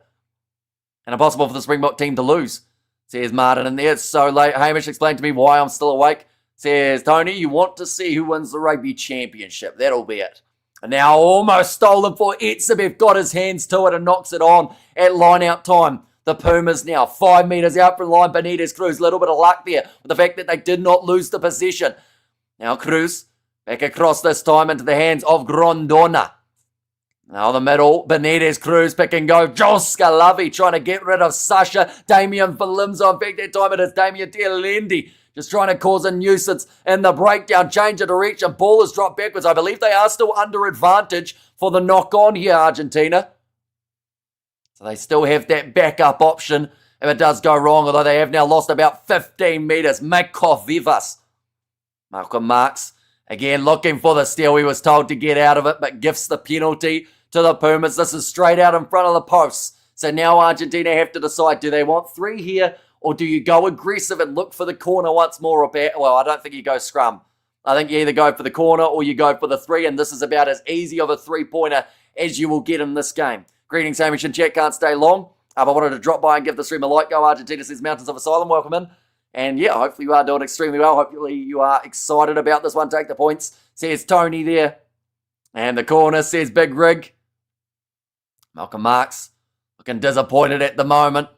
But it is going to be the Argentinian 3-pointer that they are going for here. This will give them that little bit more of a lead. And stop those Argentinians box, says Viv B. I will mention anyone who is new to the channel, of course, be sure to hit that subscribe button. At the moment, we are on the road to 75,000. And this weather keep the scoreboard ticking over. And the weather actually, surprisingly, doesn't look that bad yet. I don't think we've hit that drizzling stage. But we're only 300 away from 74,000. So let's see if we can get there by halftime. We've got 23 minutes to try and get an extra 300 subscribers. So if you haven't, be sure to hit that subscribe button. It is free to do. You'll get notified of when we are live for different streams. We've got the URC a little bit later on in the contest too. That kick has gone over from the Argentines. 10 points to 3 now the score. And Sasha lucky, or Argentina lucky, Sasha isn't playing. Sasha's in the starting lineup as the number 10. He has done a few things so far throughout this match, including get the 3 points for the South Africans. That's a high restart there from Sasha, but it is well taken by Juan Cruz Malia. Inside of his own 22. Go the box, says Ruth. Off to the right-hand side, finds the hands of Joel Scalavi. You must be tired at this point because it's morning in New Zealand, but thanks for your commentary, much appreciated. Says Farouk. I'm actually doing not too bad tiredness-wise. How are you sleeping, dude? Says King. Yeah, we'll have to sleep during the day today. Kick downfield from Benitez Cruz, about 40 metres out from the line. Nicely taken by Sasha Feinberg. Zulu. Here comes the attack and run. Big bump off there, gets round 2. And then eventually dragged down Reinach, 22 metres from the line. Eben Etsabev driven backwards again. A dominant tackle from Argentina. Now Sio Colisi on the short side. This is where Argentina need that crucial turnover. They weren't able to do that last week. And any time Argentina did end up with the box inside of their 22, they normally ended up conceding. Jasper Vesa, that is one of his first touches. Oh, Marcos Crema down with an injury. Malcolm Marks throwing the pass straight into the hands of Argentina. And they'll take it back. Marks looking for the steal but can't get it. Hello from Ireland, says David. Welcome in. We are going to be covering Leinster versus the Bulls just around the corner. Of course, the Irish champions of the URC. Cheslin Colby, grubber in behind, looking for the touchline, does get it out, 10 metres from the line. What is Colby pointing at? I think he's asking for a knock-on advantage to go back for it. But it is going to be the line out instead. But great run from Sasha, picking up from where he left off last week. Well done, Cheslin, says Jimbo. And Cobus is so bad today, says Bronco. And I'll be honest, he was the player out of the whole lineup that I thought may get switched. Oh. Did we just hear a double blow of the whistle there from the ref? And what is the scoreline? So yeah, Sean, yeah, at the moment, Argentina have started this match very nicely. Okay, double blow of the whistle was just for a bit of a stoppage, but we're back into it now, 20 minutes in, and Argentina have to line out 10 metres out from their own try line.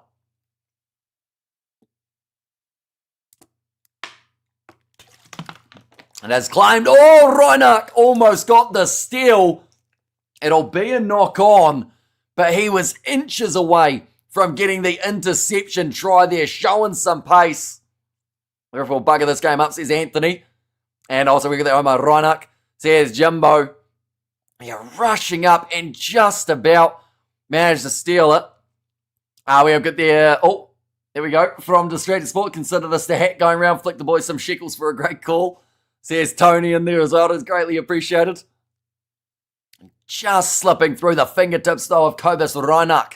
He's got to put them in a great position. He went like this, but if he had caught that, could have been a crucial try for the Boks. Pumas are quite tough this year, to be honest. Says Word, and back-to-back is our new name. Says Sam there, and let's go the Boks, says Telly and Bella. And ball needed, says Walter, but now 5 metres out from their own line here. It is another scrum for the Argentines. They have to hold strong. Big push again, well picked up there by Grondona. And I think already they have noticed the aggression at scrum time from the South Africans, and also they're just being a bit more strategic. How quickly they get that ball out. Now, we need to roll this ball back. I think Peter Steph just saying that the ball was out, but Benitez Cruz looking to go back into the pocket. Oh, under pressure there, but nicely done by Prisiantelli. Just creating a bit more angle, but doesn't find touch. Now Damian Valimza, 40 metres out from the line, does the step and gets round 3. Argentinians make that 4, almost 5, but a great low tackle made by Pablo Matera to stop the momentum. Now Jasper Vesa, collision there, 30 metres out from the Pumas line. Back into the pocket, Sasha going for the up and under. He's got far too much distance on that one. And the mark is called by Santiago Herreras. I don't think that one quite came off the boot the way that he wanted. That's not back 10. And an easy penalty being awarded for Argentina. In fact, I think it's going to be a scrum here. Oh no, it becomes a free kick, sorry. I'm listening from China. This game could be a close one. Stranger things have happened, says Clayton. Ball kicked into touch by the Argentines, but because of it just being a free kick for not being back the 10 rather than a penalty, it does mean that South Africa have now got themselves this line-out throw. Can't watch this match, I'm at work, so thank you, brother, says Word Weave. So we will try our best to let you know exactly what is happening throughout this matchup. At the moment, it's been a hectic start to the contest, and I think it's going to be the case throughout the full 80 minutes. I don't see it slowing down at all. Although later on in the game, I think there is a chance it could slow, but then you're going straight into the benches for the teams. But now, Damian Dialende, short ball from Kane Moody to Jasper Vesa. Good physicality again from Argentina in their tackles. This is not going like I expected. Yes, at this stage. No box, says Sean. Now Reinach passes back across to Damian Dialende. Sasha Feinberg. Ungume Zulu again with a big fed. Breaking through. Pass on the outside to Colby. That is the type of pass last week that stuck. But this week it goes into touch. He apologises, but they just are not shutting him down. He's got a lethal type of fend there. We have got the outbox will come back second half. Says Hans. And also bad pass. Yeah, it was such a good run that led to just not quite the chance for the backs to be able to get it going. And Bok, as always, will win it in the second half, says Robert. And come on the box, stop being lazy, attack, attack, attack. We've been dreadful, says Haino. Yeah, bring up something interesting about the pressure. There's something going on there. Says the AI underdog. Yeah, they are frustrated there, the crowd. Oh, Ebenetzebeth's on the ground. I'm not too sure what happened at line-out time there. I think they tried to lift him, but it slipped through. Carter would have stuck the pass. Says Distracted Sports. And also a grubber kick would have worked there from Sasha. And there's no second half. It's cancelled. No, I think there is still another 40 minutes to come. And alongside that, still another 16 minutes of this first half. The Argentines, they are leading by 7. Don't get me wrong, that's a good lead to have. But it's not enough. I think they need to be leading by at least 15. What are the betting odds? I reckon take a chance on the Pumas for an underdog bet. So throughout this game, in terms of before the match actually got underway, I don't think Argentina would give them much of a chance. At the moment, they are suspended, I just see. And now goes up. Oh, beautifully taken under the high ball from Juan Cruz Malia, winning the aerial challenge up against Cheslin Colby. Prisiantelli looking for the next pass. Santiago Chucabarez. Low tackle. Another offload there. Little grubber from Prisiantelli. Awkward bouncing ball. Picked up by Argentina. Batista Delgui sitting about 22 metres out from the line, and he is tackled by Damian Valimza now. It's going to be play on. Looking up at the referee there, Benitez Cruz. But it will not be playing the 9. The ball was out of that breakdown. But again, Argentina, after some great bits of work there is an advantage and the penalty awarded for the Argentines again here. It sounds like it is offside. And very good, says Distracted. And also unlucky Delgui, he has got plenty of pace. It was well covered by Damian Valimza, though, to get across and be able to shut that one down. Our Boks look very average, and that is where Argentina have to make the absolute most of it. They cannot afford to slow down here. They have to keep their foot on the gas, because if they slow, that is when we will see South Africa start to get back into this game again. Who is the ref? The referee in charge of this one is Andrea Piardi. Yeah, the advantage there, just rushing up too quickly for the South Africans. This will be another 3-pointers. If Argentina do want it, which they do, 26 minutes through, this would give them a lead of currently 10. South Africa feeling the heat, says Walter. Game starts with 14 after 5 minutes. Momentum dead, says Anthony. Both fans of South Africa and New Zealand are worst. When they're on top, be refreshing to see both teams below the top 4, says Jesse. And not over. It is still very early. It's far too early to call this game done and dusted as of yet. And we've got to remember, the score at halftime, the last time these two sides played, was relatively low as well. South Africa at the moment down by the 10 after that kick from Santiago Guedes has gone over. Just going to be looking there. Round 5 between these two teams. The halftime score was 25-23. So 2 points in favour of the South Africans. At the moment up by 10 here for Argentina. But in that second half, South Africa got themselves 42 points. We have got the Diope as well. Has become a channel member. Thank you very much. Greatly appreciated. Now you have access to that South African emoji as well as many more. Stop the opposition and let's get some tries, says Viv B. Argentina now with the possession inside of their 22. It's only one mistake away though for South Africa to be able to get themselves a try. We saw it last week time and time again. Box squad looked brilliant when announced. And Bockies need to take charge soon, says Juan-Pierre Bosch. It'll come down to fitness, I reckon, says Lou. And that is where maybe that 6-2 split of the Argentines off the bench could actually benefit them big time here. They just shown there Geronimo Presiantelli. He's had a good role to play so far in that number 10 jersey. Worrying moments as a Box supporter, says Johan. Yeah, still plenty of time remaining. What if it's a draw? Then that would mean that New Zealand win the Rugby Championship. South Africa need to win this game by anything more than 1 point or anything more than 0 points, really. They just need a win. That's gone high. Nice take from Presiantelli. Again, too much distance on that kick from South Africa. Sasha's playing like a stormer. Says, hey, no. Hi from the UK. Thanks for this. Best Phil.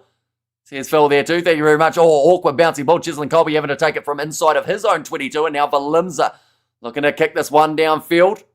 Getting it into touch around the halfway line with another opportunity for an Argentinian line out. Might be 6-2 split, but does Argentina have the depth?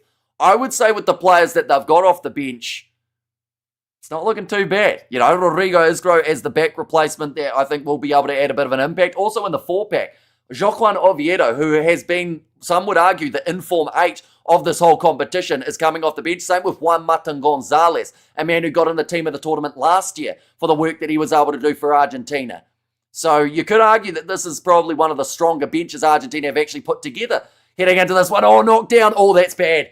Now, is that deliberate? They are going to play on. No, now they go back. It's a penalty. Right, this is interesting, ladies and gentlemen, because Moody has already had a yellow card. And this one, if they rule it as deliberate, could end up with him getting a second yellow turning into a red. This is a big moment in the game. It's just called as a knock-on, says the ref. Got to be very careful extending the arm like that if you are Kane and Moody. Okay, they've just called it as a knock-on. Julio Montoya is saying maybe have another look at that one. And Colby must kick another RG try so he can get another record. Says Clint D, and OFFS says Arno there. And come on, Argentina, says Samuel. We're going to see the replay now. The pass across. Now, to be fair, we've seen those given as deliberate knockdowns before. I don't know if you just call that as a knockdown. Like maybe you call it as just a penalty. But in those replays, that does not look good for Kane and Moody, and he will consider himself extremely lucky in this scenario. A few Argentinians not happy with that call. Tell you what, that's close. It is. Like I said, we've seen yellow cards given for less, or we've seen penalties given for less anyway when it comes to a deliberate knockdown. Listen to your commentary on my way to work. Vamos Pumas, says Gonzalo. That ball's coming out the back now for the Argentines with a bit of space in the middle of the field, sitting 40 metres out from their own line. Visa looking for the steal. Rush defence again. Chislin Colby steals it for the South Africans. And they have now got themselves the possession back. You cannot go with lobby passes in front of Cheslin Colby because he loves to jump up and get themselves the steal. Now backline movement here out wide for Damien Dialendi. We have got the outcome on Argie. Says Walter in there as well. And just because you haven't seen it given, or just because you've seen it given doesn't mean it warrants a yellow card. Yeah, it's normally just a penalty in that scenario. But now it's sitting 40 metres out from the line here for the South Africans. Short ball, Kanan Moody trying to cut through, look for the offload, knocks it on, and it's going to be taken here by Argentina again. Oh, penalty goes the way of South Africa. I thought there was a clear knock-on from Moody first, but they will take it, and South Africa have got themselves the penalty in a good position now on the field. And taking it quickly, or at least trying to, for Sasha. And a bit of push and shove there between Sasha and Prisiantelli. This is where the young player's ego needs to get back in check, and he needs to go back to that 10 jersey. He's still chatting away to Prisiantelli. Of course, when you score 37 points last week, you're probably feeling pretty good about the way you play rugby. All he's got now is a ripped collar, unfortunately, for Sasha. And knock-on, says the Hobbit. It did look like a knock-on from Kanan Moody. Maybe they've called it as a strip as to why it wasn't called as a knock-on. And team needs a rest from Rassi. Says Viv B. Would it be a red as it says second yellow? Amani should have started, but now Sasha kicking this one for the touchline. One's going to go on to touch show the game. Sadly, we cannot due to it being illegal. But we will be doing the commentary all throughout it. Corruption, says Cobber. Now this is the chance for the South Africans. If they score off a rolling maul now, they are right back in this game. 32 minutes through this matchup. And great day for rugby in a braai. Says Craig, thrown in, Ryan Nokia takes it. This is where they are so dangerous, the box, and they can rinse and repeat. I've done it many times. And at the moment, Argentina trying to stop it from moving. It is still moving forward just a little bit now. There is the advantage in favour of the box. Kanan Moody dragged down 5 metres out from the try line. Now Sasha sells the dummy, now passes out to Cheslin Colby, who tests out his stepping 5 metres short of the Pumas line. Reinach, wide cutout pass, finds Damien Valimza. He's running straight sideways, trying to find a gap. He's begging the referee to give him a penalty for a high shot. They are still playing under the original penalty advantage. So Jasper Visa, big carry from him. Got a new channel member as well from Nelly. Thank you very much. Greatly appreciated. Now going back across. Sasha selling the dummy as if he was going to kick. Now bumping off the number 9, Benitez Cruz. Now Reinach.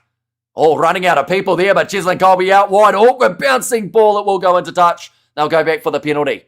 My phone is slow. I bought it second hand. Says Clint D. And also we have the hee-haw.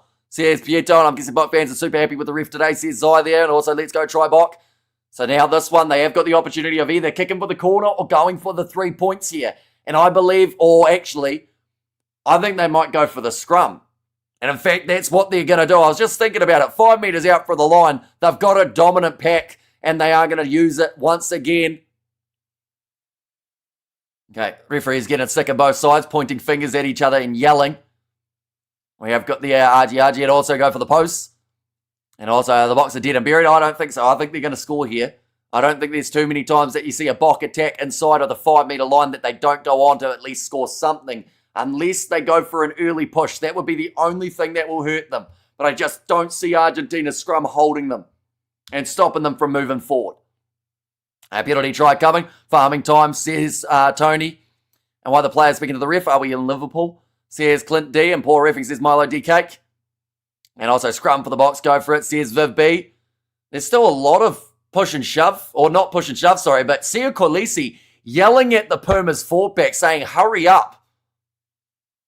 And they are just going to the mark here. Pumas will not win, says Jolene there. And Francois Stein is warming up. And the box winning 60 points to 20. And all the box, you are in La La Land, and we want to scrum, and they will go to it any chance they get throughout this game. South Africa, it has been one of their most dangerous weapons throughout this rugby championship. Alongside that rolling maul as well, set piece in general is dominant. As a Bok, I absolutely love how hard Los Pumas are making us work, says Jerome. And also, Marnie should have started, says Dennis there. The box acting frustrated. Oh, Piardi just getting the call right. A very stop-start this game, says Sakili. Oh. Okay. It's going to be a scrum reset.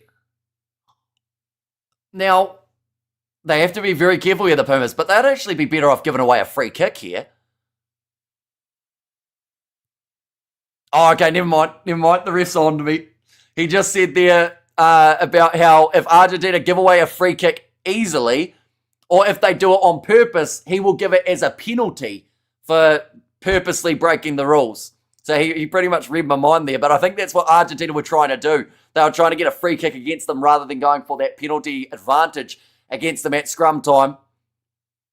South Africa must bring on Harry Potter. They need a little bit of magic. Now Altney's going down there.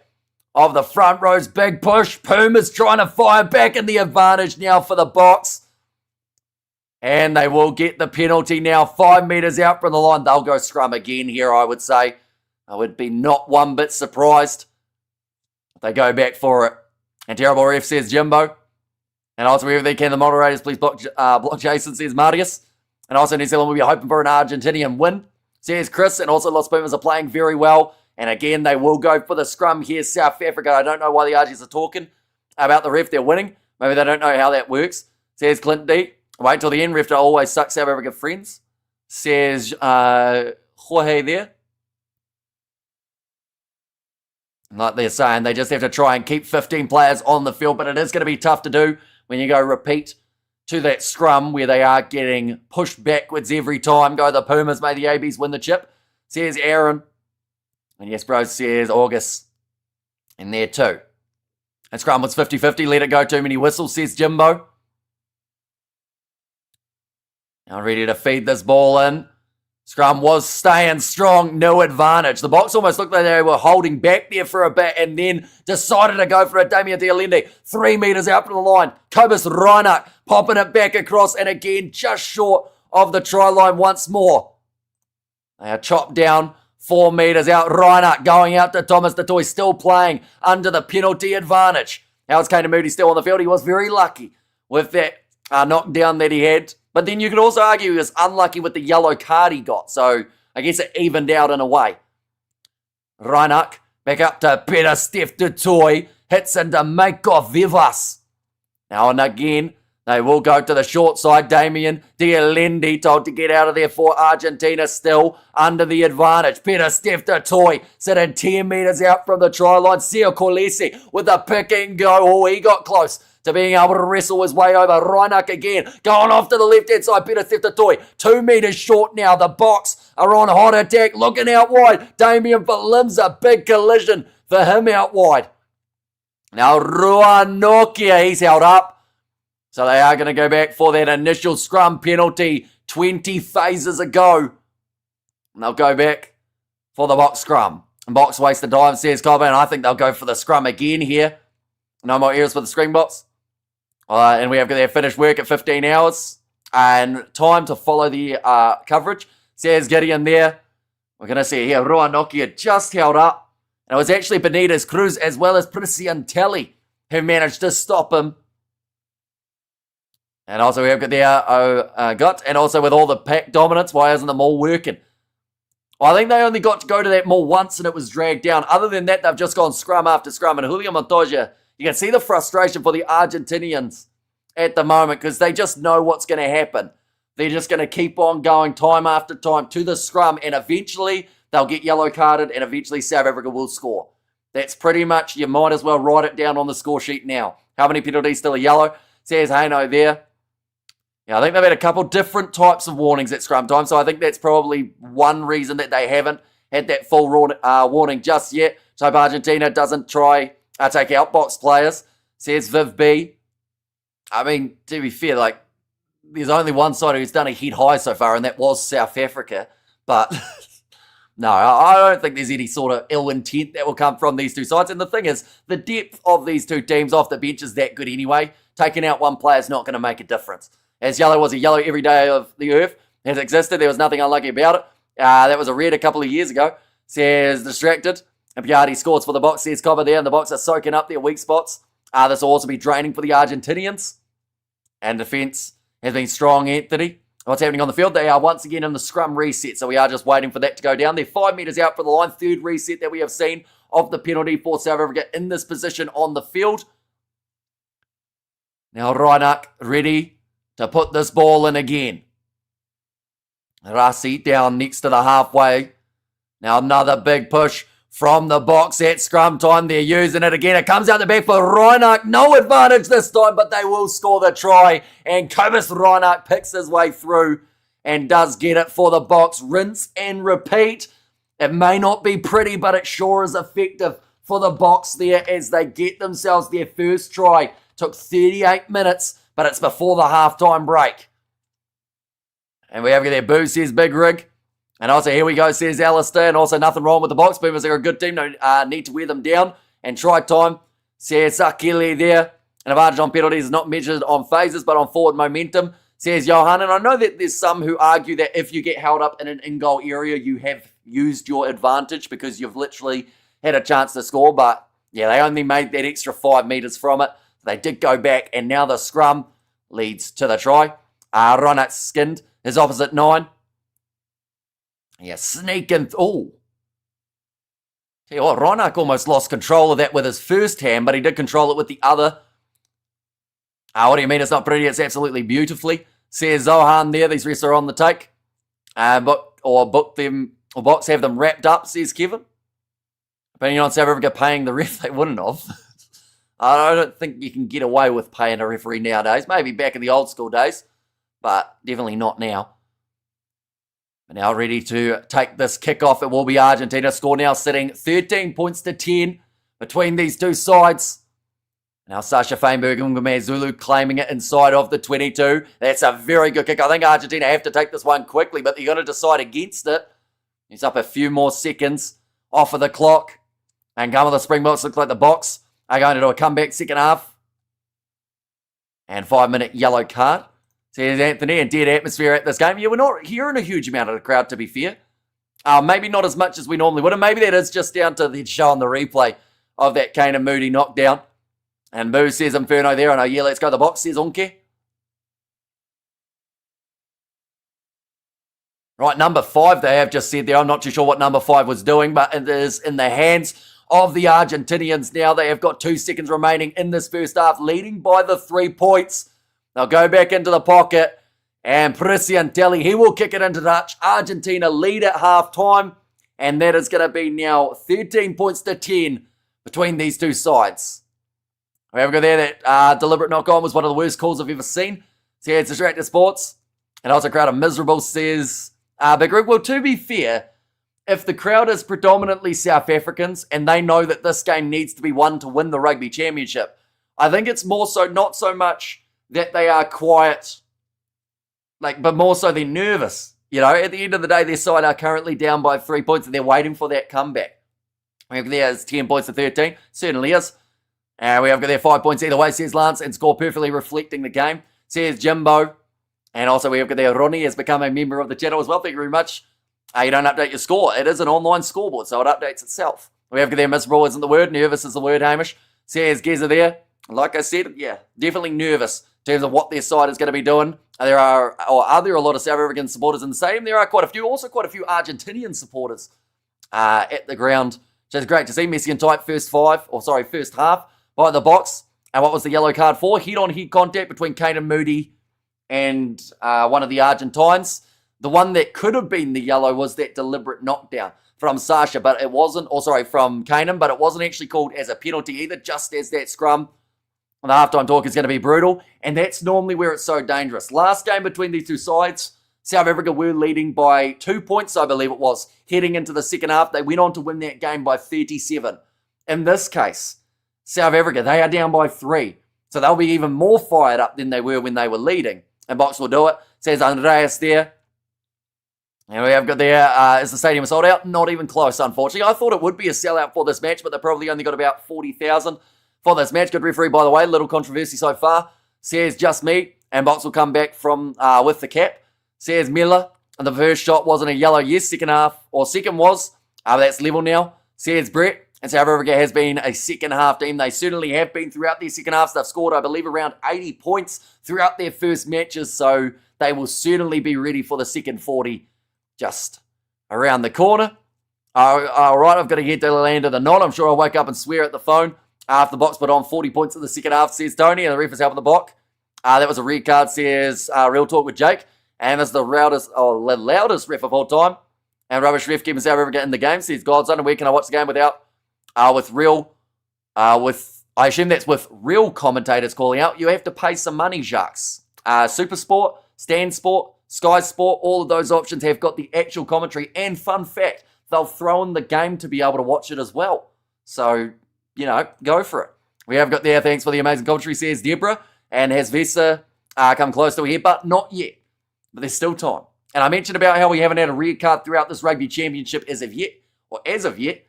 But there's also still time there too. A good defensive effort by the Pumas. Says John, and Box will win this game, says Jolene. And yeah, the second half, Argentina are going to need a monumental effort, even though they lead at halftime. But the bench, 6-2 split in this match for Los Pumas. They have got Juan Matan Gonzalez as their number 20 alongside Joaquin Oviedo. Those two will add a lot for the last kind of 20 minutes or so of the game. Jesper must control his temper. Moody must be careful. And why was Rusty standing around the corner? Like he wants to hide under the bed. Says again, I think he was just waiting for the game to be over, although he would have been loving that scrum dominance that we saw from the Box later on. Sad the Pacific Nations Cup season ended, but still have the playoffs. Says Jonathan, and come on the Box, the cup is ours. And also Argentina are up for this one. And well, says Jessica, and also PG has said second half. And shorts for Argentina, and new score prediction. I'm still going with my score, which was 47-22. I feel like we're going to see a big second half from the Box. And the only way they don't is if we see very little scrums, and we also don't end up seeing that big South African stint in the last 20 minutes where they get going. South Africa is one of the best centres in the world on the bench, so he should come on instead of Moody. And also we have got the Box. We need you to step up and play like we know you can. Hello, buddy, says Curious. And why aren't you wearing a Box jersey? I do not own one. It's also 250 New Zealand dollars for the Box kit, which is an extra 100 on top of the New Zealand All Blacks kit, but I also don't have a new one of those. We have got there a good clawback by the Box after the first 10. Hopefully no second half cards. Nobody wants a card. Says Anthony, and Moody seems moody in this match. Says Ryan, there's a bit of attitude out there on the field for both of these sides. We did see it at the scrum, how Sia Kolisi was yelling at at Argentina to get over there and get ready to scrummage. We saw Sasha having a bit of a push and a shove and a bit of a jersey grab with Prissy and Telly, the two 10s, going face to face. Just wear a black shirt and write New Zealand on it in white crayon. It's a good idea.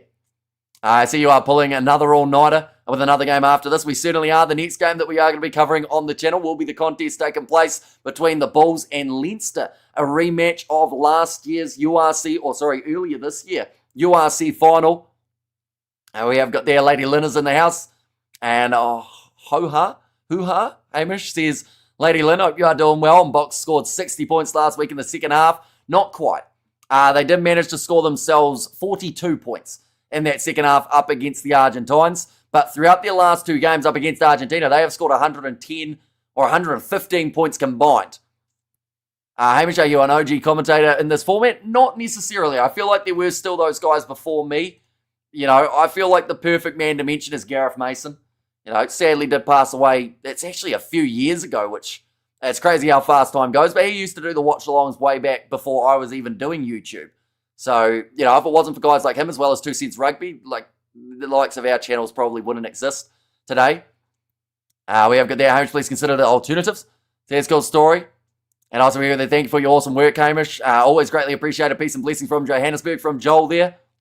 Interested to see what Ackerman makes of the Bulls. And hope the second half is not a Bok blowout. Come on, the Pumas. And there as well, and who scored for South Africa so far? The try has been scored by Kobus Reinach in the 38th minute of this game. And then after that, we've seen just the one try for Argentina, and that was Batista Del Gui in the early stages. There is no need to watch the game with such good commentary from you. Thanks a million. Go the Box, says Andrew. And we are going to be here all throughout the November internationals for the Springboks as well, so be sure to check those ones out too.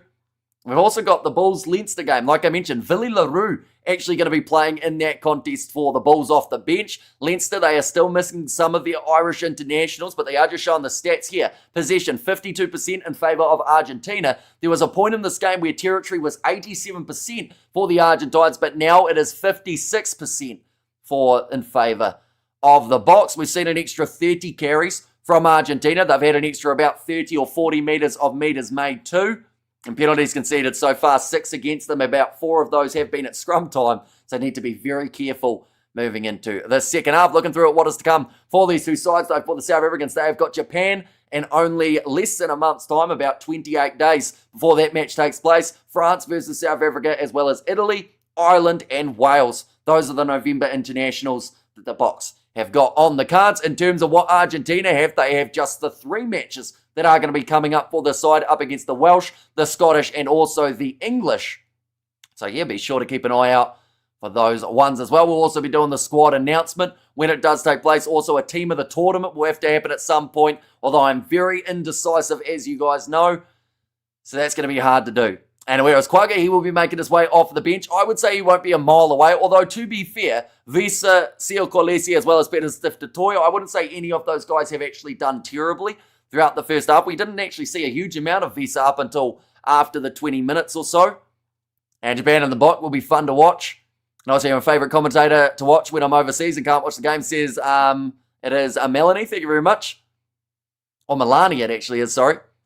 And also, Leinster aren't doing too well without Argus Neyman. Says Greg and the Kiwi lads are always playing in the house or in our house rugby time. Great commentary. Thank you from South Africa, says Johan.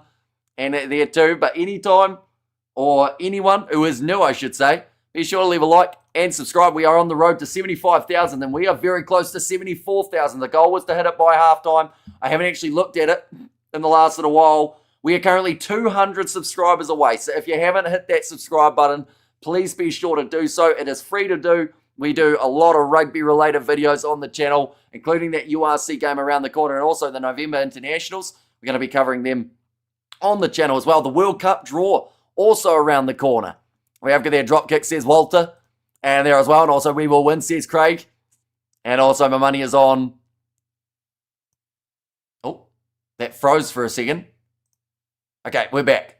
That got a little bit weird for a second, but hopefully you guys can still see me. It like froze my whole software. But hopefully we're here. Hello, everyone, says Irene. Hopefully you are doing well. The best South Africans, the ones that are fertilized... what does that mean?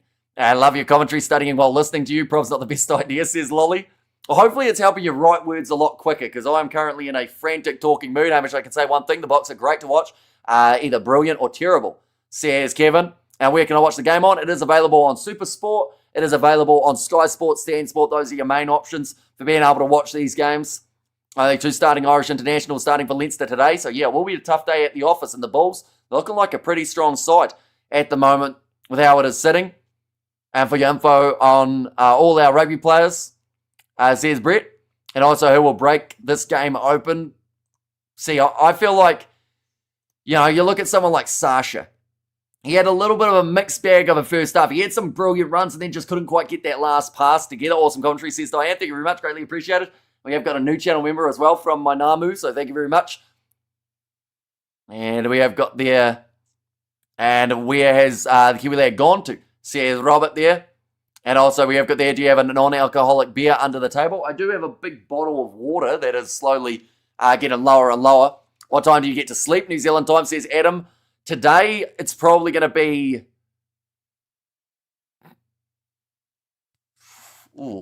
probably like 2 p.m, somewhere around there. Oh, what's the cost of the subscription, please, says Linda. So if you're talking about Super Sport and all those ones, they are quite pricey. Definitely Super Sport in South Africa.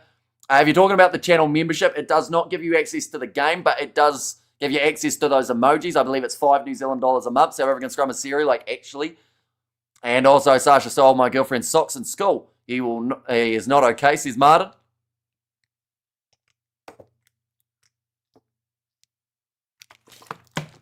Please give me a summary, mate. What happened? So, Argentina started off with a hiss and a roar. We saw the early card of Kane and Moody. Then from there, kind of went quiet. And slowly South Africa building their way down the field to now where we get to here, which involves them being just down by the 3 points. The try was scored by Kobus Reinach. The penalties at scrum time are happening repeatedly up against Argentina too. It'll be great to see you wearing a Springboks shirt, Hamish, hopefully one day soon. Says Andrew. I think it's only fair that we win with 14 men on the field, says Clint D. And Go South Africa, says Dylan there. Sure, bro, just turned up midnight. And at halftime, says Brian. And yeah, the second half, very close to getting back underway. Go South Africa, says Dylan. In the box 35 to the Pumas 16, says Johan. And there too. But do let me know, ladies and gents, who do you think will be the player who scores the first try of the second half here? Because I honestly think there's probably a list of about 4 or 5 have a pretty decent chance of doing it. Okay, Leo thinks that I don't know Afrikaans. Right back at you. We have got there as well as a South African. Nice to join you again. Loving the commentary box. I need a good session to go from here, says Theo. And also we have got there and the Bulls. And the Bulls and the Stormers. And there, yeah, the Stormers getting 2 wins from 2 at the moment. In terms of what we have been able to see from them in the URC. The Bulls looking to do the same thing here when they do play Leinster in only 2 hours, 45 minutes time. Are you in your pajamas? I am not, no. And we have there what happened. There was a Sasha and a Sock, and then he left, and Sock's gone. I love the commentary game as your legend. Says Brett, and there as well. But a little bit of Darude Sandstorm, is that what this song's called? The one that goes that one? How do I buy you guys a beer, says Philip. We have got the channel membership as well as the donations that are available on the channel, just like we have seen from the Chinyanga there, who has become the channel member. You now have access to those Springbok and also other emojis on the channel. Box play much better when they're under pressure. They will win, says Anva. And the question is, what did Rassi say to them at halftime? Because I would assume he gave them a little bit of a talking to and would have said, look, boys, I talked to you last week about this. Get going. Bulls make forward, Stormers make backlines, says Anthony. And yes, thanks for the good and funny commentary. That man's in his South African Speedo. So he is celebrating inside very much. And what's the story about Moody? I missed the first half. So he did get himself a yellow card for a head-on-head collision. And then also had one that was almost a deliberate knockdown. In fact, most people would have said it was. That could have ended up with him with a red card. But instead, he is still out there on the field. Although I don't think they'll be too far away from bringing Jesse Creel out there if they are worried about the chance of a Moody card. And South Africa 4-pack, the difference. Says Walter there. No DNA, just RSA. Go the box, says Johanna. Now Argentina making their way back onto the field. And please place a silhouette on your head and shoulders so we can correctly have an idea of what side each team is playing from. Left to right, right to left, confused and befuddled. Says David there. Oh, so you want me to have like my blinkers? Like the indicator. Oh, that would be fun. Maybe it wouldn't be practical, but I was going to say I could wear one of those things that you have like little lights and I'll just click whoever's going which way. Although it's also mirrored my camera, so that makes it confusing there a little bit more. But the Stormers, from the broadcast angle, they are going from right to left now as we get ready to start back up for this contest. And we are ready to go. Second half, the Rugby Championship still on the line, ladies and gentlemen. And a big knock-on coming from Argentina off the get-go. And then a knock-on from the box. So we're going straight back to the scrum. Now we have to get this shine up your forehead. We can also watch the game. Says MJ. To be fair, it's probably a better idea than the sunglasses one. This is such a great service for people who can't watch the game.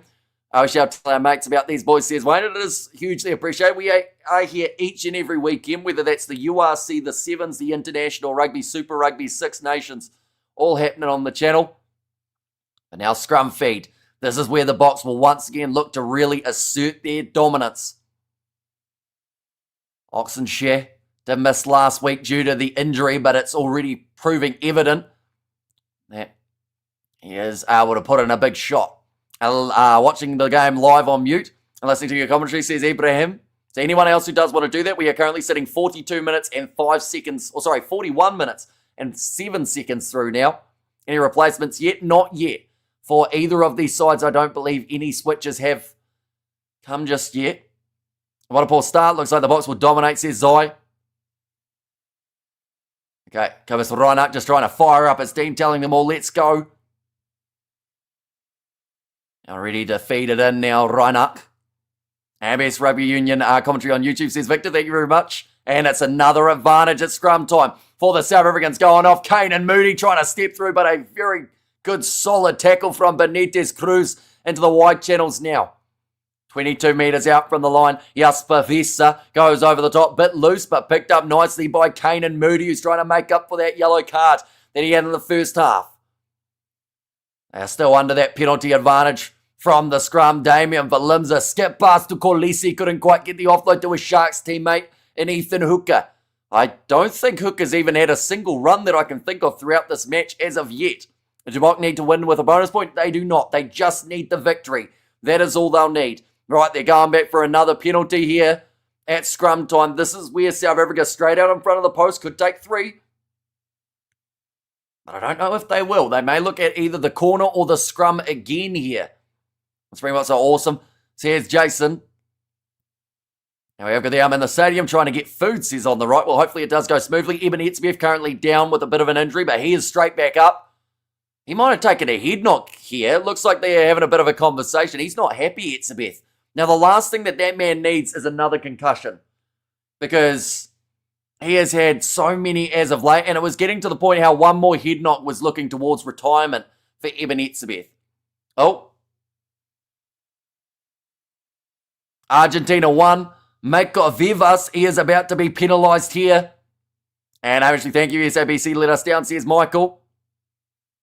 All right, Mako Vivas, this is not going to be his first yellow card as well if he does end up with one. And caught on a multi-man, says Brett. And gosh, TMO says Pito and Shazza there. And come in the box, says Wendy. What channel? I believe it's on 201 and 211, normally on DSTV. And if South Africa win without a bonus point, do they beat the All Blacks by points? For and against, they still do go through, yes, as the champions because of their points differential.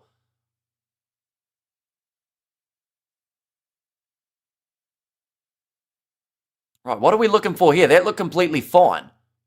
Ah, that's the angle. That does not look completely fine. That looks like a shoulder to the nose of Eben Etzebeth. And that is why that ball did come out. Please give the referee a card. And also we have got there, let's go the Bok. And also if South Africa win without the bonus point, they still go through. And also I forgot this was on earlier, says Carlin. And also thank you, Hammy. You're the only hope for the Springbok game, says Lally. Right, they're going to review this one, but it is clear contact between the shoulder and the nose of Eben Etzebeth. It doesn't look like there's a lot of mitigation. The other factor they might say is because there's a collision already, but this has to be a yellow card for Mako Vivas at least. Are we over there? I don't block anyone, I just stand up to them.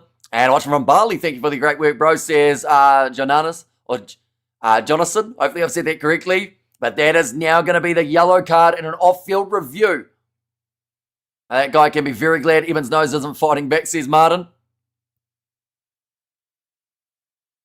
Now that one goes into touch for Mako Vivas, a yellow, says Pierre. So that is his second yellow card of the Rugby Championship. He may be one of the first players to actually get a second yellow throughout this comp.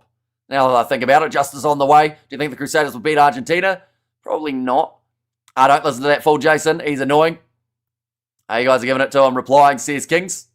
And also even most cat players, says Shazza. And there's well, but ready to throw this one in. Malcolm Marks, they are going to be 10 metres out from the line. Here's South Africa. And going to the front, here comes the rolling maul again. It is moving very nicely here at the moment for the South Africans. 37 minutes still remaining on the clock. Plenty of time to get this thing moving with a one-man advantage for a bit more time. Malcolm Marks breaks off the back and scores the try for the South Africans. Right in the corner, Marks' face got plummeted into the turf, but he's all right. And it's the 26th test try for Malcolm Marks there in the 44th minute of the game. Do you think the trophy is in London? It will be, yeah. Because they are the defending champs, the Boks, and also because it is, like, at the end of the day, if it was in New Zealand, it wouldn't make sense because they can't lift it theoretically anyway because of the fact that the coverage for their game's already over. But great finish from Malcolm Marks. They may just check that outside hand to make sure that it isn't still... Oh, no, I think he's done very well there, Malcolm Marks. And also Malcolm sees the means of try production, which is my favourite name. So here's Diane there. And as predicted, the power of the Boks again. And Ungome Zulu missing that one away to the side. It's going to make the score after 45 minutes, 15 points to 13. The Boks, for the first time in this whole game, will actually take the lead here. That is correct, isn't it? Yeah, I believe it is. First time in this match that they have had the lead. 13 should have been sent off, and now a whole game has changed. What a joke of a referee, a sport. Will die slow. Def says eagle cap. And Mark's in there as well, and that move is money. The bank for the Bok. Ready to throw this one in again. And yes, Hamish, you're correct, says Brett. Now Santiago Herreras kicking this one off. They still are yet to go to their bench here, Argentina. Nice take from Damian Dialendi into the high ball of the kickoff. Being told to use it again, Reinach rolling it back. He is one of the 2 men who have scored in this match for the South Africans. They don't even need a bonus point from this game. They just need the victory. Oh, going up for that ball. It's going to be bouncing into touch. So Argentina now get themselves the line out. Great narrative. Keep up the good work. Says Christina, thank you very much. Yeah, anyone who is new, be sure to hit that subscribe button. We're on the road to 74,000. We're almost there. Do you reckon they have 2 trophies in the situation like this? One in the Northern Hemisphere. For New Zealand, should they win it? Must be. I don't think so. I think they'd just go like New Zealand, you'll get it in about 24 hours time, if that was the case. Because, like, other than the fact that they might pose on social media with it, other than that, they don't really need it now, if that makes sense. Oh, there's going to be the advantage now. Little knock on the ground from Argentina, and South Africa again will have the scrum.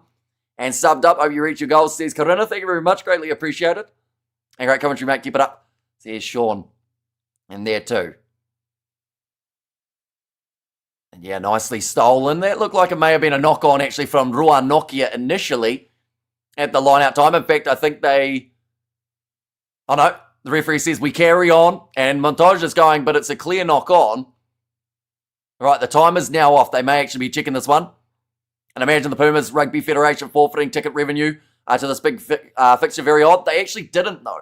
They actually get, I believe it's a bigger cut of the revenue for these 2 sides playing here. In fact, they may even get all of the revenue for them playing at Twickenham. But financially, it actually was more beneficial to play here than Argentina, which tells you a little bit of the sad story behind it. As in the second half, the counter isn't working. Says Clint D. Right, it is going to be the scrum to Argentina after they found that knock-on of Rua Nokia. There is always someone who is checking for this, says Piardi. That was a terrible Italian accent. You wouldn't even know that was Italian. I've seen so many referees in the chat before. I've never seen so many refs in the chat before, says Sean.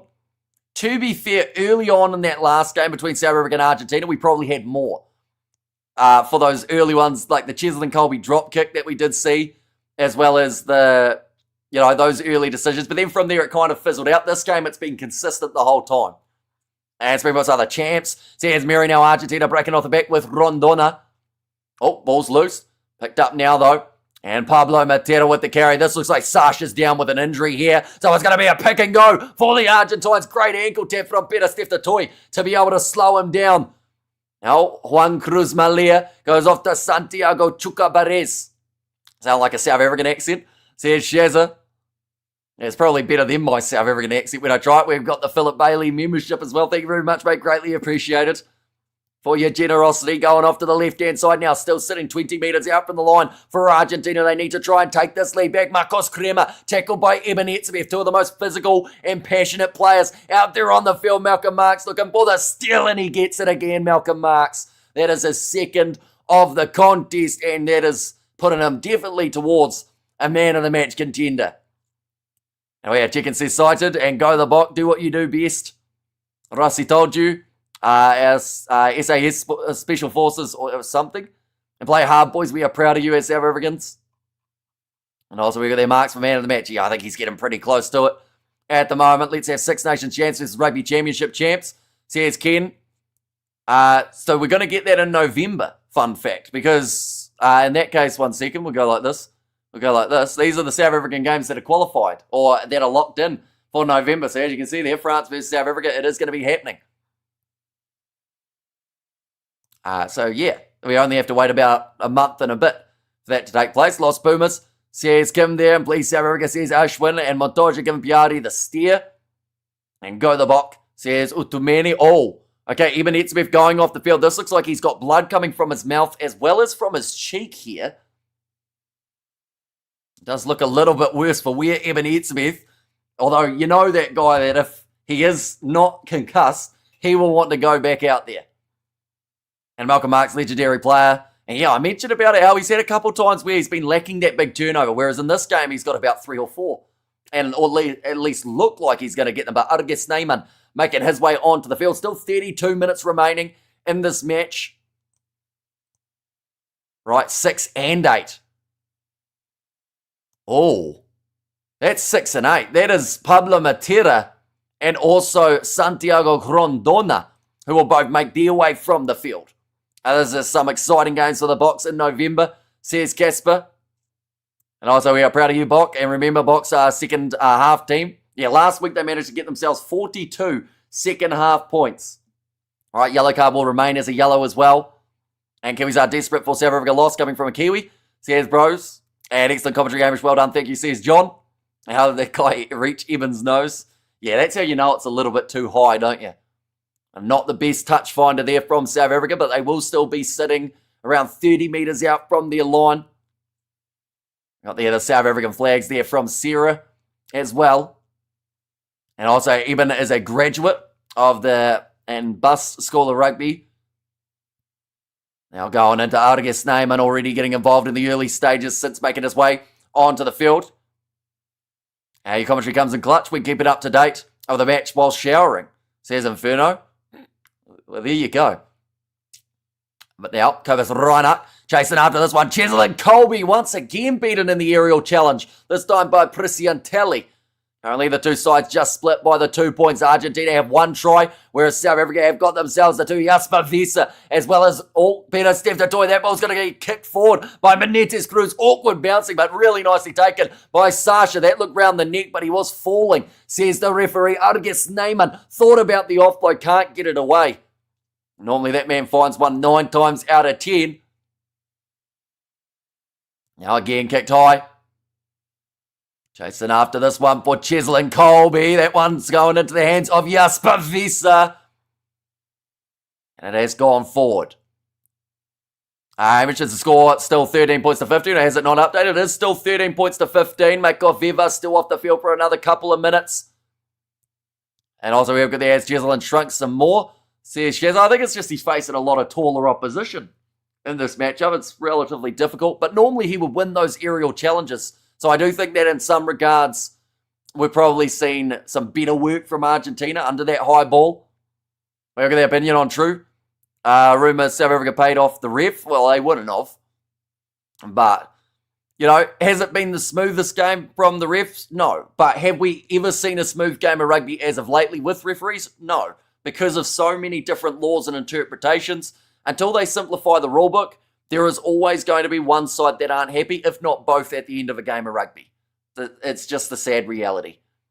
We have got there a friend of mine from France, is a very loyal Bok and Stormer supporter, says Gideon. However, there the Boks lose to the All Blacks win. That would be correct, yes. If South Africa lose this game, New Zealand would be Rugby Championship victories, or victors. And then, yeah, on the other side of things, if South Africa even just get themselves the win by 1 point, they will sit with the lead. And to be honest, I'm kind of tired of the moaning about refs and rugby, says Big Rig, because Session World Rugby is inconsistent refereeing, but that is another penalty at scrum time going the way of South Africa. 30 minutes remaining in this match. And they will once again, I'm sure, put this ball towards the corner. Yes, they do. Bok fought back, just too strong, says Jimbo. And also over there, the degenerate gambler is back, says Jonathan. And also we have got the Bok need to keep dominating scrums, keep squeezing until the opposition has no breath left. And definitely not the same thing, because it was also a way of improving and assisting with the quality of the last time. Says Alwande. Now throwing this one in 10 metres from the line, nicely taken by Ruan Nokia. Again, the maul. And it's going to be set up here for South Africa yet again. It is moving sideways. There's another penalty advantage in play. Marcos Kremer trying his best to drag that one down. Even if it is defended, they will go back for that penalty advantage once more. And still under the penalty advantage. Peter Steph 5 metres out from the try line. Reinach going across now. Seo Kolisi trying to get the steal there. Can't quite get it for Argentina. Tackle made. Boy, I believe it would have been Joel Scalavi. Peter Steph just 2 metres out from the try line again. Reinach almost went himself. Yes, he does, but he will be just short again. Now off to the left, Jasper Vesa, couple metres. This is where South Africa, they have got so many forward options. Arges Neyman can't quite get over. Offloads up to Reinach, and he is over for his second try of the contest. For dominance. 2 words that come to mind there. Every rolling maul, every scrum, South Africa are getting an advantage, and they are playing this whole game inside of the Argentinian half.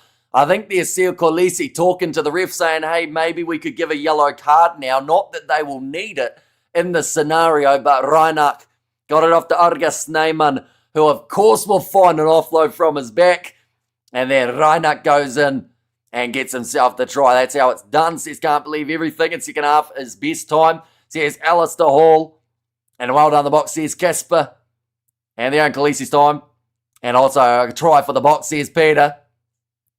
And Reinach, he's shouting a little bit after that try too, maybe trying to prove some of the naysayers wrong. They were saying maybe he shouldn't be out there in the lineup of his form, but that one has gone over from Sasha, and that will now extend the lead to more than 7, becomes a 22 points to 13 lead. And also Arge, the offload king. And the only thing that the box paid was another visit to the try line, says Sean. And also we have got there, we ought to win, says Joshua. And also the score isn't uploading or updating. What is it? It is currently 22-13. It's just updated as they did score the points. And why was Reinach left out of every knockout game for the past 2 World Cups, says Inferno. And Arges Neyman is the bomb of it, on his own. Yeah, he can bring that real impact. Argentina now returning to having the 15 men on the field. 13 plus, come on, South Africa, says Joshua. And try, says Brandon there. Talking about that hat-trick opportunity here for Cobus Reinach. He will be heading towards being the highest scoring man in this competition. I believe Marks is also right up there at this current point in time. Damien Dialendi getting some good post-contact meters. Now being rolled back by the box again. What is South Africa going to need for the bonus point? They would need 3 or more tries than their opposition, so 1 more try. Now kicked high, not gone by Arges Neyman this time. Offload there for Argentina. He was falling down, so it will not be counted as a high shot. Benitez Cruz going back across to the right-hand side. Skip pass on the outside for Argentina. Santiago Sugar Perez with the inside ball to Carreras. Peter Steph, thought about the side entry there, then pulled out of it. Smart move from the veteran. Tackle made in the middle of the park from Ethan Hooker. Off to the left-hand side again. Loose ball. Bumping off Cheslin Colby there. From Picardo, I should say. Now back across. It seems like Marchetti is down in back play. Now step there, another spin from Argentina. Thought about the offload for Julio Montoya. But again, that ball's going to be protected and they'll go back due to the injury, which will bring the scrum for the Argentines. Looks like it's actually a leg injury of some sort here. Crow's hitting at the moment. Until at least expected, says Casper. And also, what do the Boks need to win the Rugby Championship? They just need to win. That is all that will be required for South Africa to go on to win this competition. It doesn't look too good for Marchetti. You would think that it's not cramped, seeing as he's only been out there for a short period of time. And except for Hamish, I'm surrounded by clowns, says Jackals World. Although I can juggle, kind of. We actually did it at school for 2 terms in Skills for Life. Rather than learning how to budget or any other sort of life skills, we learned how to juggle. So I can now juggle, but I can't do my taxes. I have to get an accountant to do them. 9 points. We need more, says Anthony. We have got there, Hamish, please describe placement on the field more often. Near side, far side, etc. Helps us to visualise, says Dr. Jackson. Currently around the halfway line, middle of the field. It's where we are going to see the Argentines have themselves a scrum. Pumas will win, says Jason. And also, what is your win percentage now? Says Eben. Well, I'm still sticking with my prediction, which was a 25-point win to the Boks. And I do think that at the moment, the way that this game's shaping up, that is exactly what we are going to see. Because anytime there is a scrum, I just don't see a way of there being much of a chance of Argentina doing much. Just with the dominance that we're seeing. Can you juggle the box? Says Othathiku. I can't juggle boxes per se. I can juggle balls. Who's that in the stands? I think is that Sean Fitzpatrick watching on? Yes, it was. We have got the yes, Hamish, describe the game better from Shelley. Do you cover any NPC games, Hamish? Love listening to your commentary. Sometimes we do a bit of NPC. We haven't done a huge amount as of late, but hoping to next week. URC, we are also going to be covering on the channel, but Argentina retaining their own scrum, going off to the right-hand side. Massive defensive misread from Damian Balimza. Leaves space for Batista Delgui down the touchline. Now, middle of the park. Oh, big bump off there of Malcolm Marks from Machete, who is all right. It looked like for a while that he was going to have to make his way off the field with the injury. Back across Benitez Cruz, but a hesitation there for the pass. That's forward from the Pumas, and it has been called. They will go back now for another scrum. Bit of push and shove there as well. Reinach and Juan Cruz Malia giving each other a little bit of attitude. And Hamish is perfect, says Sean. And also thanks for the coverage. Go the Boca, says Melissa. In there too, but we are going to see it now. Big shot of Malcolm Marks getting sat down by Machete, almost knocking himself out in the process there, Malcolm Marks. Now let's do it, Bok. Says Upa there. Now 25 minutes still remaining on the clock. The lead of 9 points at the moment for the South Africans. I told you we as Box will make a comeback, says Jolene. And I also got to lock in my bet using your prediction. Don't do that. And also I got my ex to do my taxes. I owe millions, says Clinton. And screen them down. But this is going to be another scrum feed here for the Springboks. They have got Jan-Hendrik Wessels onto the field in that number 17 jersey.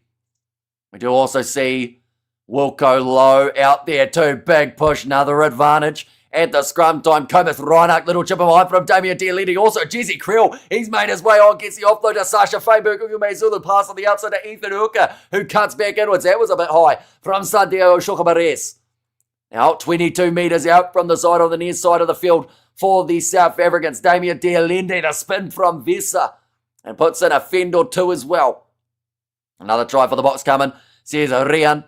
And there's another penalty advantage for a tackle off the ball. I think that Argentina have played 90% of the second half under penalty advantage against them. At this point in time, Sia Colisi pick and go from the skipper. Now off to the left, Jan-Hendrik Wessels has to play halfback. I know that he's versatile. He's got about 3 different positions he can play. Sasha tries to round the back pass, and Ethan Hooker gets driven into touch, but they'll go back for the penalty advantage again. And this might be yellow card territory now for Argentina.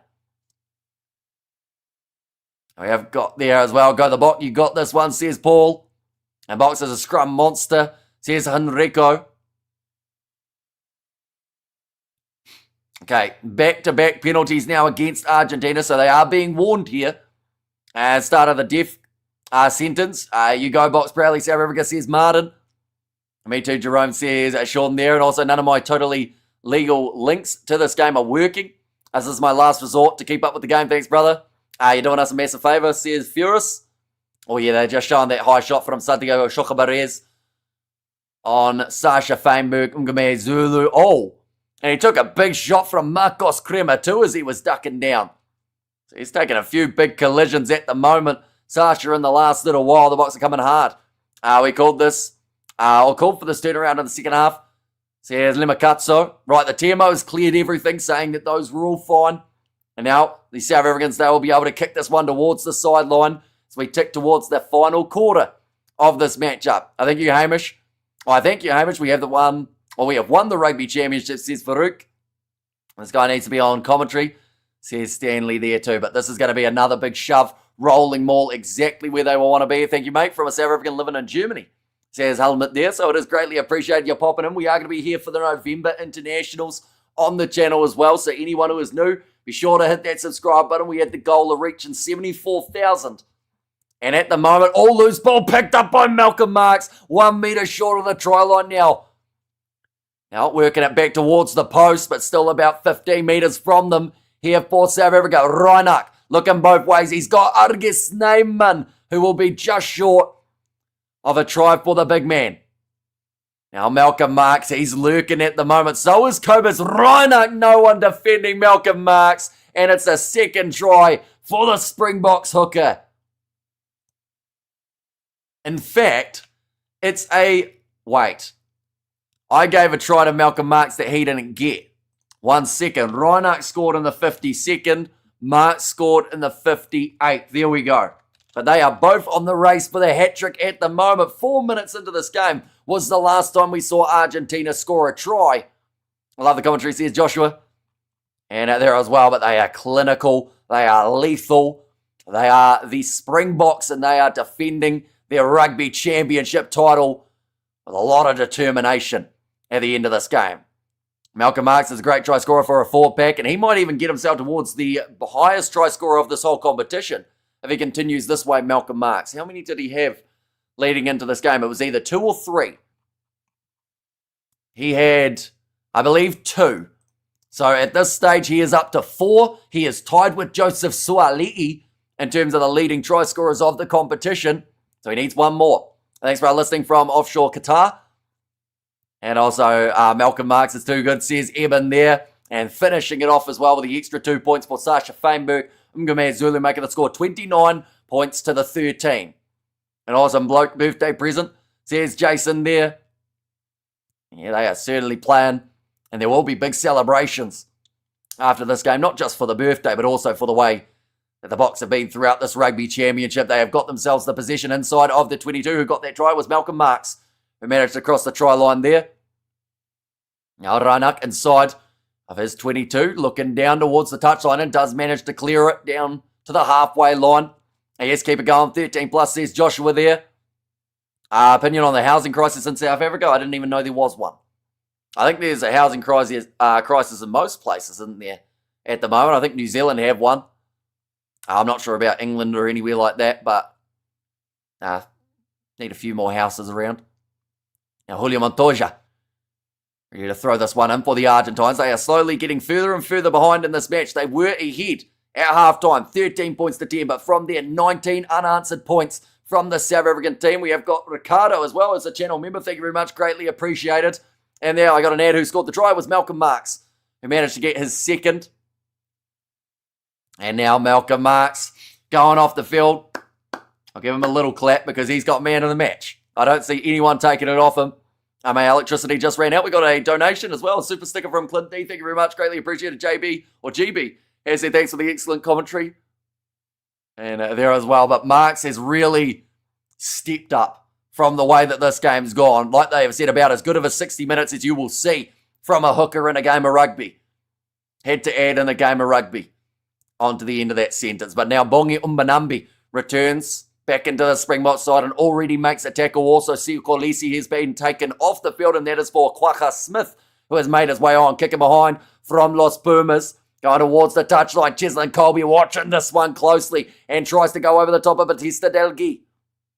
Got this in the bag, says Lucas. We are still the champs, says Elton. And there as well. Now Umbanambi. Oh, that's a big head collision there. Marchetti, I think, got the worst of it there with his teammate. Taken back into the 22 for Reinach. Wasn't able to find this one on the full. Rubiolo trying to get the charge down. Time left, still 19 minutes remaining on the clock here as the ball goes into touch. And touch judge has no idea whose ball it's going to be. It's going to be South Africa's line out. I think Rassi, that Pete Promise paid off. And also we have got there the power of collective consciousness and supporting the Boks, says Basil. And also next try wins. I don't know whether or not the Boks would agree to those terms, but at the moment I don't think they're done scoring. I think they'll have 2 or 3 more in them. Hi from South Africa, thanks again for your commentary, says Lully, thank you very much. And also we got their game over. And keep it up, Box, says ND. And there as well. We got another super sticker, this time from Invictus, thank you very much. Really appreciate it. You guys are in a very generous mood for this last round of the Rugby Championship, that is for sure. Now 18 minutes, this one, taking up another minute or so of this game while they get their scrum set. I think if we can have a bit of a guess, there's about a 95% chance that the Boks get themselves a penalty advantage. Penalty advantage for the Boks at scrum time. Reinach going back across to Damien Dialendi. Sasha Feinberg on the outside now going one more. Big collision in the middle of the park, but Damien Valimza breaks to 40 metres out from the Argentine line, 10 metres in from the far touch side. Now, Marcos Kremer trying to get that steal off Kwaka Smith. Does not work out. Bit of a rough pass there. Goes low. Stolen by Argentina for Juan Martin Gonzalez, but they will go back for...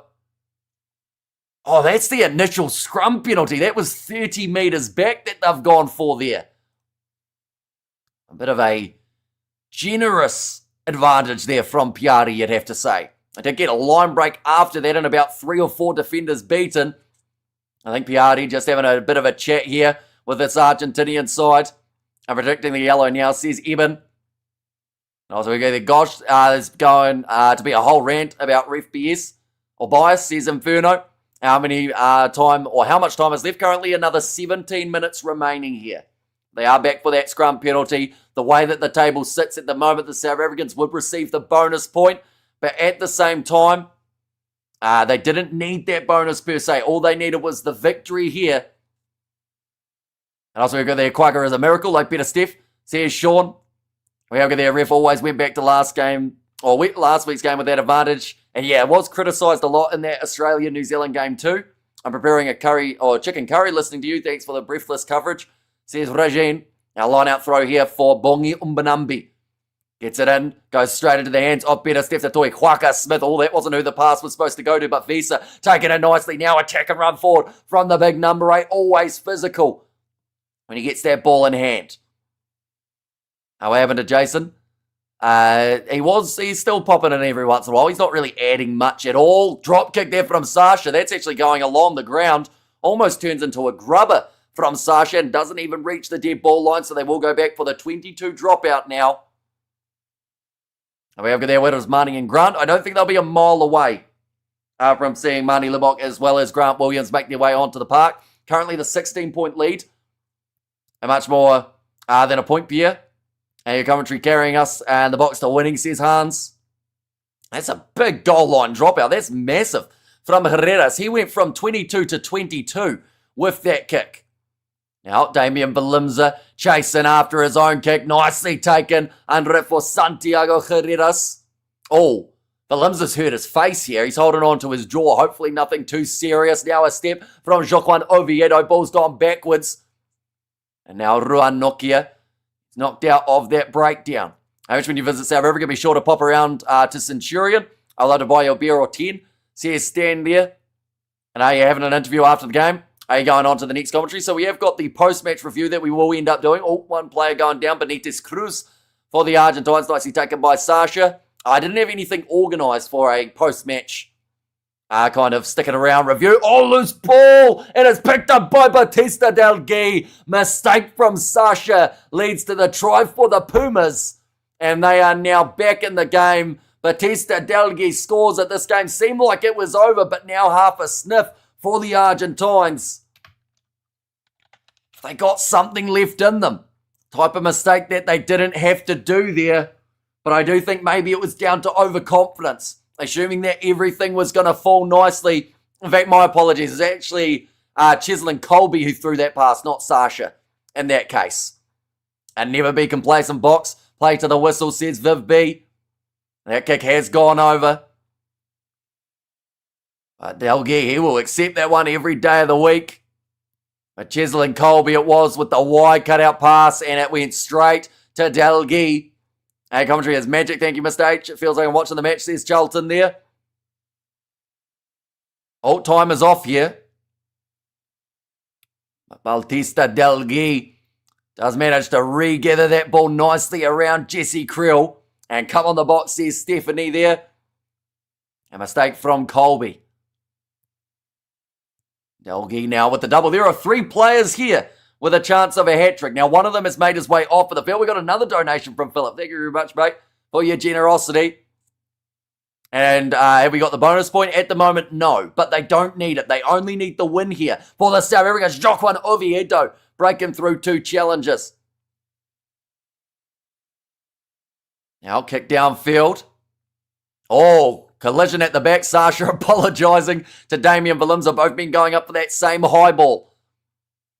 Now chasing after it. Sasha gets bumped off by Joaquin Oviedo. You know that he's going to be able to bring that big impact off of the bench. Here's Rodrigo Istro, another man He's looking to add that impact. Jesler making a few mistakes lately. 9 points. Says Pieto. Yeah, Argentina, they are only 1 penalty away from getting right back into this contest. With the 13 minutes left on the clock. Flat ball to Crema.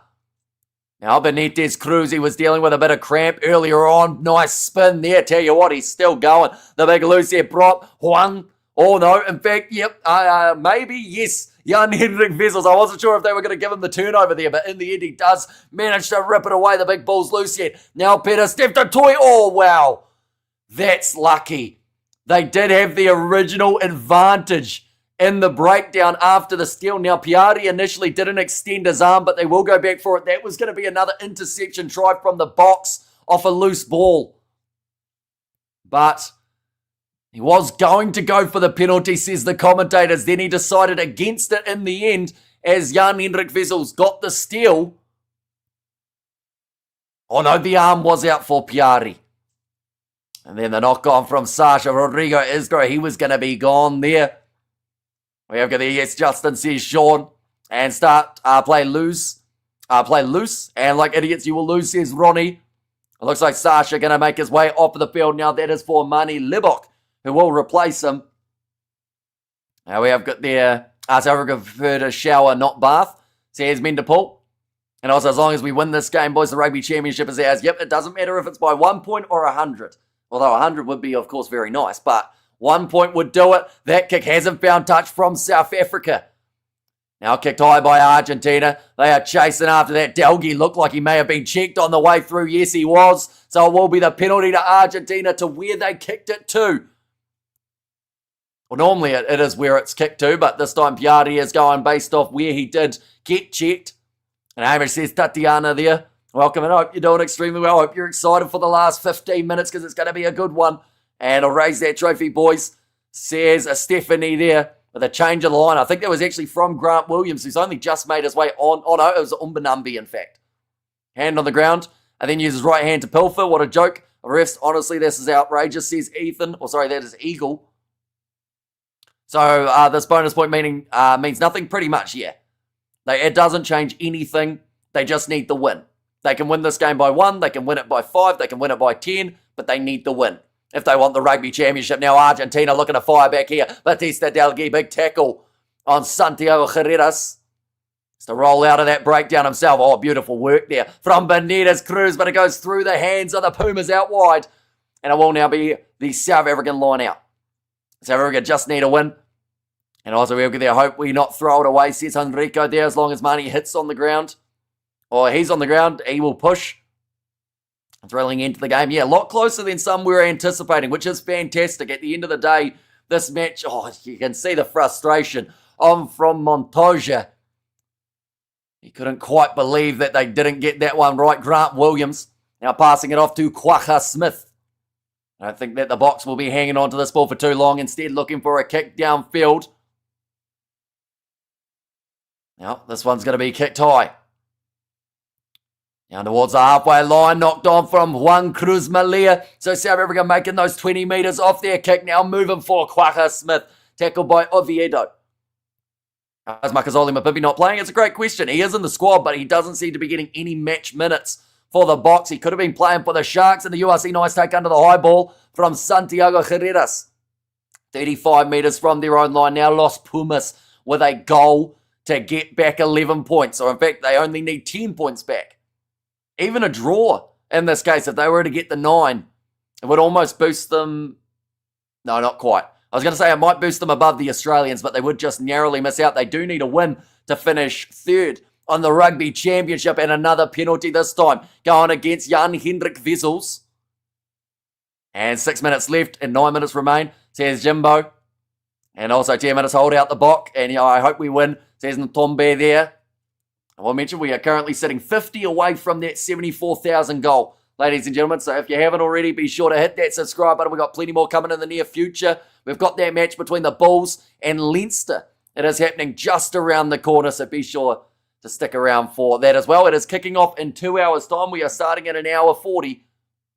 And looks like Marcos Crema going to make his way from the field. Looks like some sort of injury, HIA in fact. So it means that Pablo Matera gets to make his way back out onto the field. He's happy about it. He's just stuck his tongue out. as if to say, you thought you got rid of me. We are finished back to the bottom of the table and come on the block. One more try to finish the game and we will retain the trophy. And the game's not over till the block lady sings, says Paul. Did he even pass the HIA?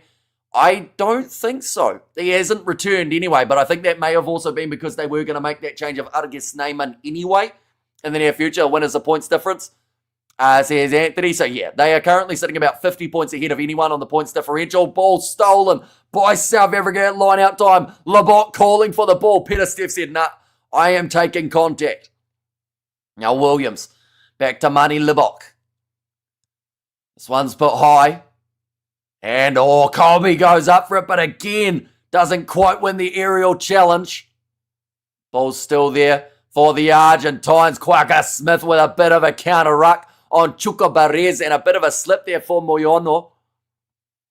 Looked a little bit nervous for one of his first touches of the game. They have taken Benitez Cruz off, who overall has been pretty solid in that number 9 jersey for the Argentines. Looks like they're going back to the sky, kicking it crossfield. Chasing after this one and going up. Beautiful take again from Rodrigo Isgrove. The Pumas, they are dominating in the air at times throughout this contest. Now backline movement, bit of space in the middle. Santiago Herrera's brilliant tackle made by Jasper Visa. And the turnover there for Quacker Smith. Perfect positioning from the Jackling veteran. And now South Africa get it back again. They've been told to use it. Currently sitting with just the 8 minutes remaining on the clock here, and every second taken out of this game uses up more time. And the Argentinians cannot afford Ethan Hooker, one of his first runs down the wing. He's going to try a kick, and it's been charged down by Argentina. Herreras going on the inside, knock on. And it's going to be the scrum now for South Africa yet again. Score says Jamiro at the moment, it's 29-20. The score sitting with just the 7.5 remaining. This is always going to be close. People who thought this was going to be a big score and the rain was wrong. Sorry guys, good game though. Although it hasn't rained for this matchup, I don't think that we've avoided the rain for this match, which has been fantastic. But yeah, I haven't seen any signs of any even drizzle for this match, which has been much more than ideal in terms of the weather conditions. Mate, if you do a South African accent, you'll sound like an Italian. Given your Italian sounds like it's South African. And also we have got there, let's go the Bok. Says Rochelle, and 70,000 people says Haino there. And there as well. I love the commentary watching from Kenya, says Joshua, and scrum is like a penalty for South Africa. It absolutely is. They've won the scrum penalty 95% of the time throughout this game. I think they've had one that they didn't win the scrum penalty for, and that was the one that Kobus Reinach scored. So, you know, they're in good hands when it comes to that fullback. Grant Williams about to put this ball in. Ball's come out the side. In fact, scrum reset here. That's something a little bit different. We have got their scrum to the box. It is indeed. Yep, 43 metres out from the Argentinian line. Player of the match, Malcolm Marks. It has to be. The way that he was able to play throughout this contest, he managed to get himself some massive metres. Huge turnovers as well. Please sadly, any licensing or any match footage gets it taken straight off YouTube. Peter Steph is the best player. He's had a very solid game again, Peter Steph. Definitely in that team of the tournament conversation. But 6 minutes left now on the clock. Leka says Goku there, the best commentary on the games. Not listening to any South African commentary. Says Yako there. Any time is not moving. Says Sakari, yeah, there's a couple minutes behind. Another scrum reset. Pablo, you want this? Is what the comment was from Piatti. I assume that's you want the penalty. Is Reinach now first choice scrum half? Depends on who you talk to. I'll be honest, Reinach, he has a couple rough moments, but he still gives you enough. You know, he'll give you a 7 out of 10 or so, and that is good enough when you've got this backline that South Africa have. No pro, but Argentina seems to be playing really well. Says Roller, they've kept competitive. It's just been the scrums that they've been slaughtered. Same with the rolling maul. We have got there. Great energy tonight, mate. Says JP Travels, and we've still got another game around the corner. In 2 hours' time, we are covering that matchup taking place between the Bulls and Leinster. It is a rematch of the URC final. Big push this time from Argentina. They will win the scrum penalty. That's not supposed to happen. Just as I was saying how strong the box scrum was. And then they're going to get themselves the penalty. This game's still not over. Love the commentary from Uganda. They've gone quickly there, Argentina. And great game, says Shane. And also, we back-to-back World Cup winners and back-to-back Rugby Championship winners, says Simply Real. And also, score a try box, says Vanita, and get your scoreboard operating properly. Somewhat lagging and inaccurate, says Grant. Normally, it does update the minute every minute. So at the moment, see now it's too far ahead. It's only 76 minutes through. It was still in the 75th. But now Inacio Ruiz with the line-out throw, almost stolen this time by South Africa. Going back across to the left-hand side, though, the Pumas with possession 40 metres out from line with Santiago Chukabares as he's tackled by his opposite number, Damien Dialendi. Big driving tackle. This is where you see a Quagga turnover normally, isn't it? Now a little pop pass on the inside. Rodrigo Isgro almost led with the elbow there into Quagga Smith. And Hamish, we'll be doing the Bok tour to Europe. We are doing every single game that the Springboks have throughout this game. That is going to be, throughout this year rather than this game. In fact, we're covering every Springbok game up until the Rugby World Cup, and then we're doing all those games as well. Watching from the UK here. They don't show these games to for us foreigners. Says Simon there. And also Bok's blowing every ruck off the planet. Says Jimbo, yeah, they are just going at 1,000 miles an hour. Right.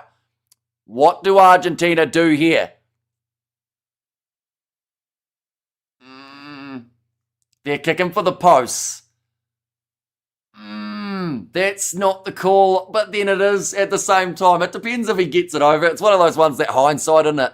If he gets it over, it's a good call because they're within 7. If he misses, then you've blown your opportunity to beat South Africa. I'll say it right now. This kick is do or die for the Pumas. If they get it, they have a chance. If they miss it, they're done. And box try incoming, ordered and paid for. I think Hamish says Vanita there. Santiago Carreras with 27 seconds remaining on his shot clock. Oh, that sounded quite rude the way you said it. Says Simon there. But out Carreras hits the post, bounces back out. The only benefit is it's gone into the hands of Argentina, so they probably actually made more meters from it. Oh, Quagga almost managing to hold him up, but the kick has missed. Now going off to the right-hand side here for the Pumas. 2 minutes remaining on the clock. And like I said, the one big bonus is the fact that Argentina still kept that ball. Thank you for your commentary, mate. Says Onke. Now it is still there for the Argentines. Going back across Rodrigo Escro. A little bit of a skip from Santiago Herreras. They just can't find a gap through in this Bok defence, which I think has been one of their stronger performances defensively throughout this Rugby Championship. Now pick and go. Round the side, penalty to South Africa. Mistake made. He was offside when he grabbed that ball. And thanks for the commentary, bro. Says King J. No worries at all. Can't believe none of these Pumas. Where'd that go? Pumas backs can kick a drop goal, says Jimbo. And was not an easy championship. Yeah, been one of the most competitive rugby championships we have seen in quite some time. But that ball hit in the post. And the fact that it hit it so cleanly that it came straight back out into the hands of the Argentines. The kick has found touch. We have got, let's go. The Springboks says rugby style and 56 seconds. Says Casper there, congratulations, Box. Yeah, all they need to do is to survive 60 seconds and they will walk away. Oh, they're not going to give it to Reinach, are they? Oh, you can't do that. He's had a good game, Cobus Reinach, but he gets man of the match. Malcolm Marks, that was his for the taking. But I think they won't mind either way. Oh, drop ball from better Steph, but it has gone backwards. Quagga Smith cleaning the ball up now. Game, set, match, says Pito. Now going off to the left-hand side, Grant Williams. Just looking to put phase after phase here. 30 seconds now remaining on the clocks until the Springboks become back-to-back Rugby Championship winners. Bongi Umbanambi hitting it up, ball's loose. It's going to be kicked towards the sideline. Nicely taken though by Cheslin Colby at the back. Looks like he's still going to try one last carry. Argentina locking over the ball. They win the penalty. They've got 10 seconds. They almost have to take a quick tap drop goal. But they have run out of time. And from here, they can get themselves within the 7 points. Santiago Carreras now though. We'll kick this one towards the corner. Boris says, thanks, Hamish. This was a stuff game. And damn one job, man. If they won that maybe 20 or 30 seconds earlier, I believe they would have gone for the corner. Or sorry, they would have gone for the 3. Bravo, bravo. heart palpitations when I've seen the Pumas hit 20. Yeah, not a doubt in my mind.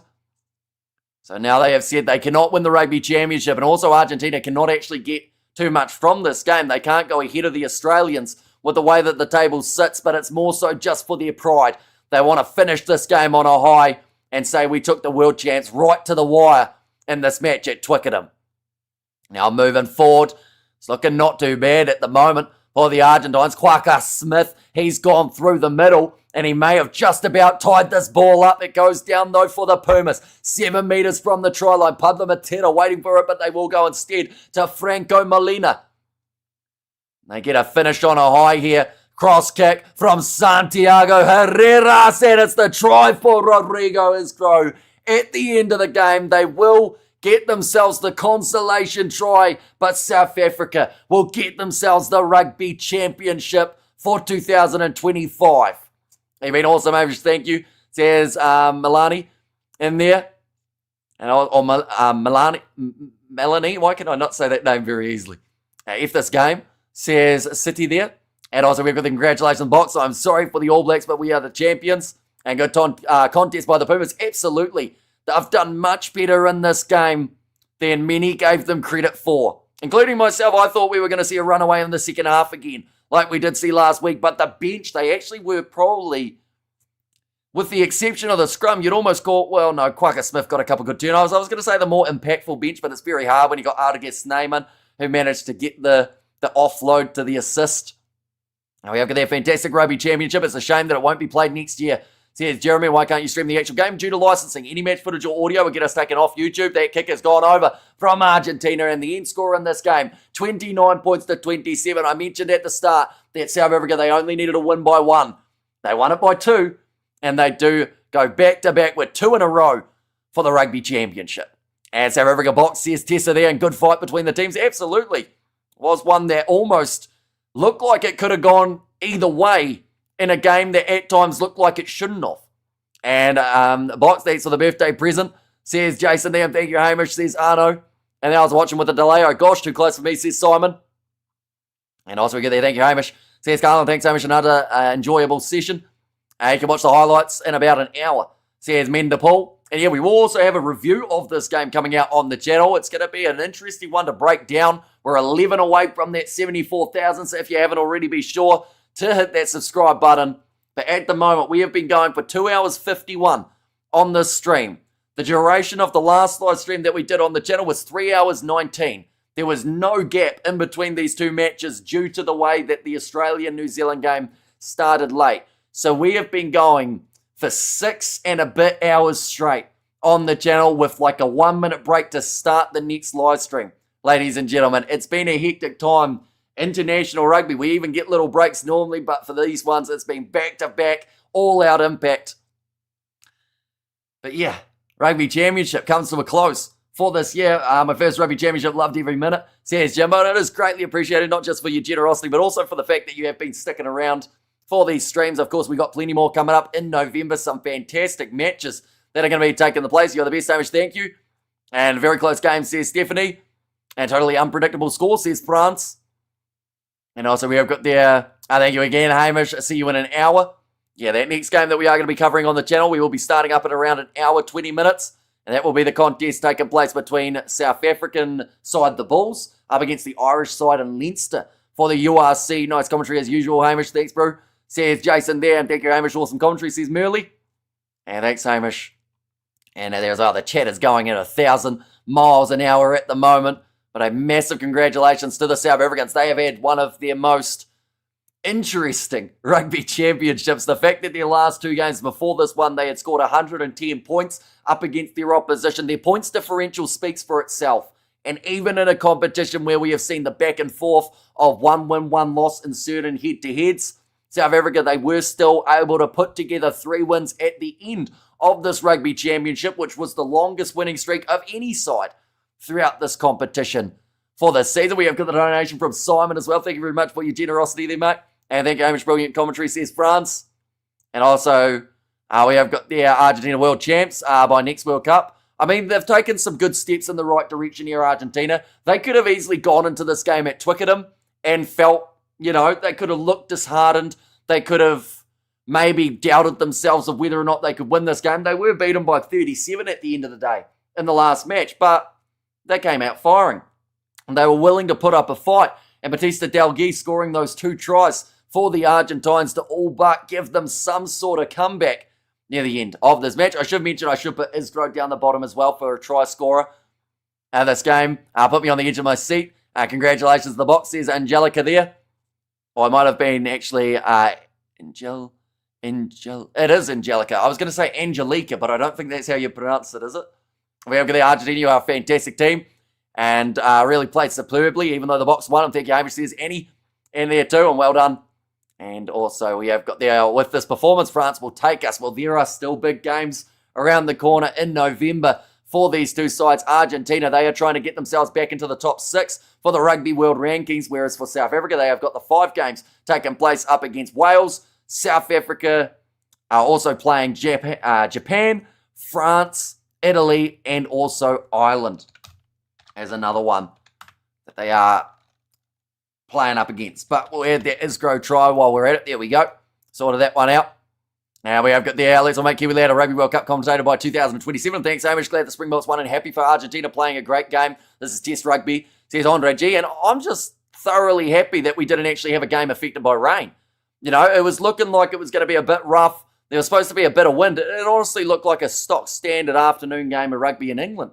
And it looked all right. And thanks so much. Great coverage for the Rugby Championship. And of course, we will be back for the November internationals. The URC is now taking the front in terms of what is coming up on the channel too. So we will get to see a few Springboks returning to their sides in the very near future. See you later, Hamish, says Mrs. Max. And there is that as well. And I do miss you, says Sean. Welcome back. And also AB's playing Japan. I guess because they played them last year, didn't they? So that maybe it's just that only one side get to play them. The early stages, time for an energy drink, hey Hamish? I'm definitely hungry. We've been sitting here for the last 6.5 hours without any breaks. So, yeah, the hunger bug's starting. I have no idea what to have, though, because it's 4 a.m. So, do you have breakfast? Do you have dinner from yesterday? Do you have, like, a snack? But I'll come up with something. We've also got that post-match review. That is going to be coming up on the channel as well, ladies and gents. Hopefully releasing in around 45 minutes' time, maybe even sooner than that if I am a speedy boy. But thank you all very much for tuning in for this Rugby Championship. If you did enjoy, be sure to leave a like and subscribe. I've just seen we're on 73,999. So I will leave us for a little bit longer, like half a minute. In fact, by the time I finish the outro, hopefully someone will hit that subscribe button and we will be up to that 74. Whoops, wrong button there. We've got there a great play against, once again, my world champ says Melinda. And also, well done, South Africa. Thought we were out after the All Blacks loss, but hey, once again, South Africa says SVK. And yeah, that's the thing. The mindset, you know, throughout these last 3 games, South Africa have played like a side that want that Rugby Championship. And it's just been, you know, it's been a massive shift from those last 3 contests. Oh, we did hit the 74. Thank you all very much. We have moved up to 74 and 11 now. So we're flying up towards that 75,000 as well. We have got is the way I can message you. I have an idea to improve the setup with the lineups or so. If you're interested, says, hey, no, we have got the Kiwi Lads Instagram, which is in the pinned comment. Be sure to flick a message through on there. I do try my best to reply to all of the messages that we do get on there. Who won the Rugby Championship, says Anthony. I will mention, though, not broadcasting, but streaming software restrictions make it a little bit tricky. They don't really allow too much fancy stuff.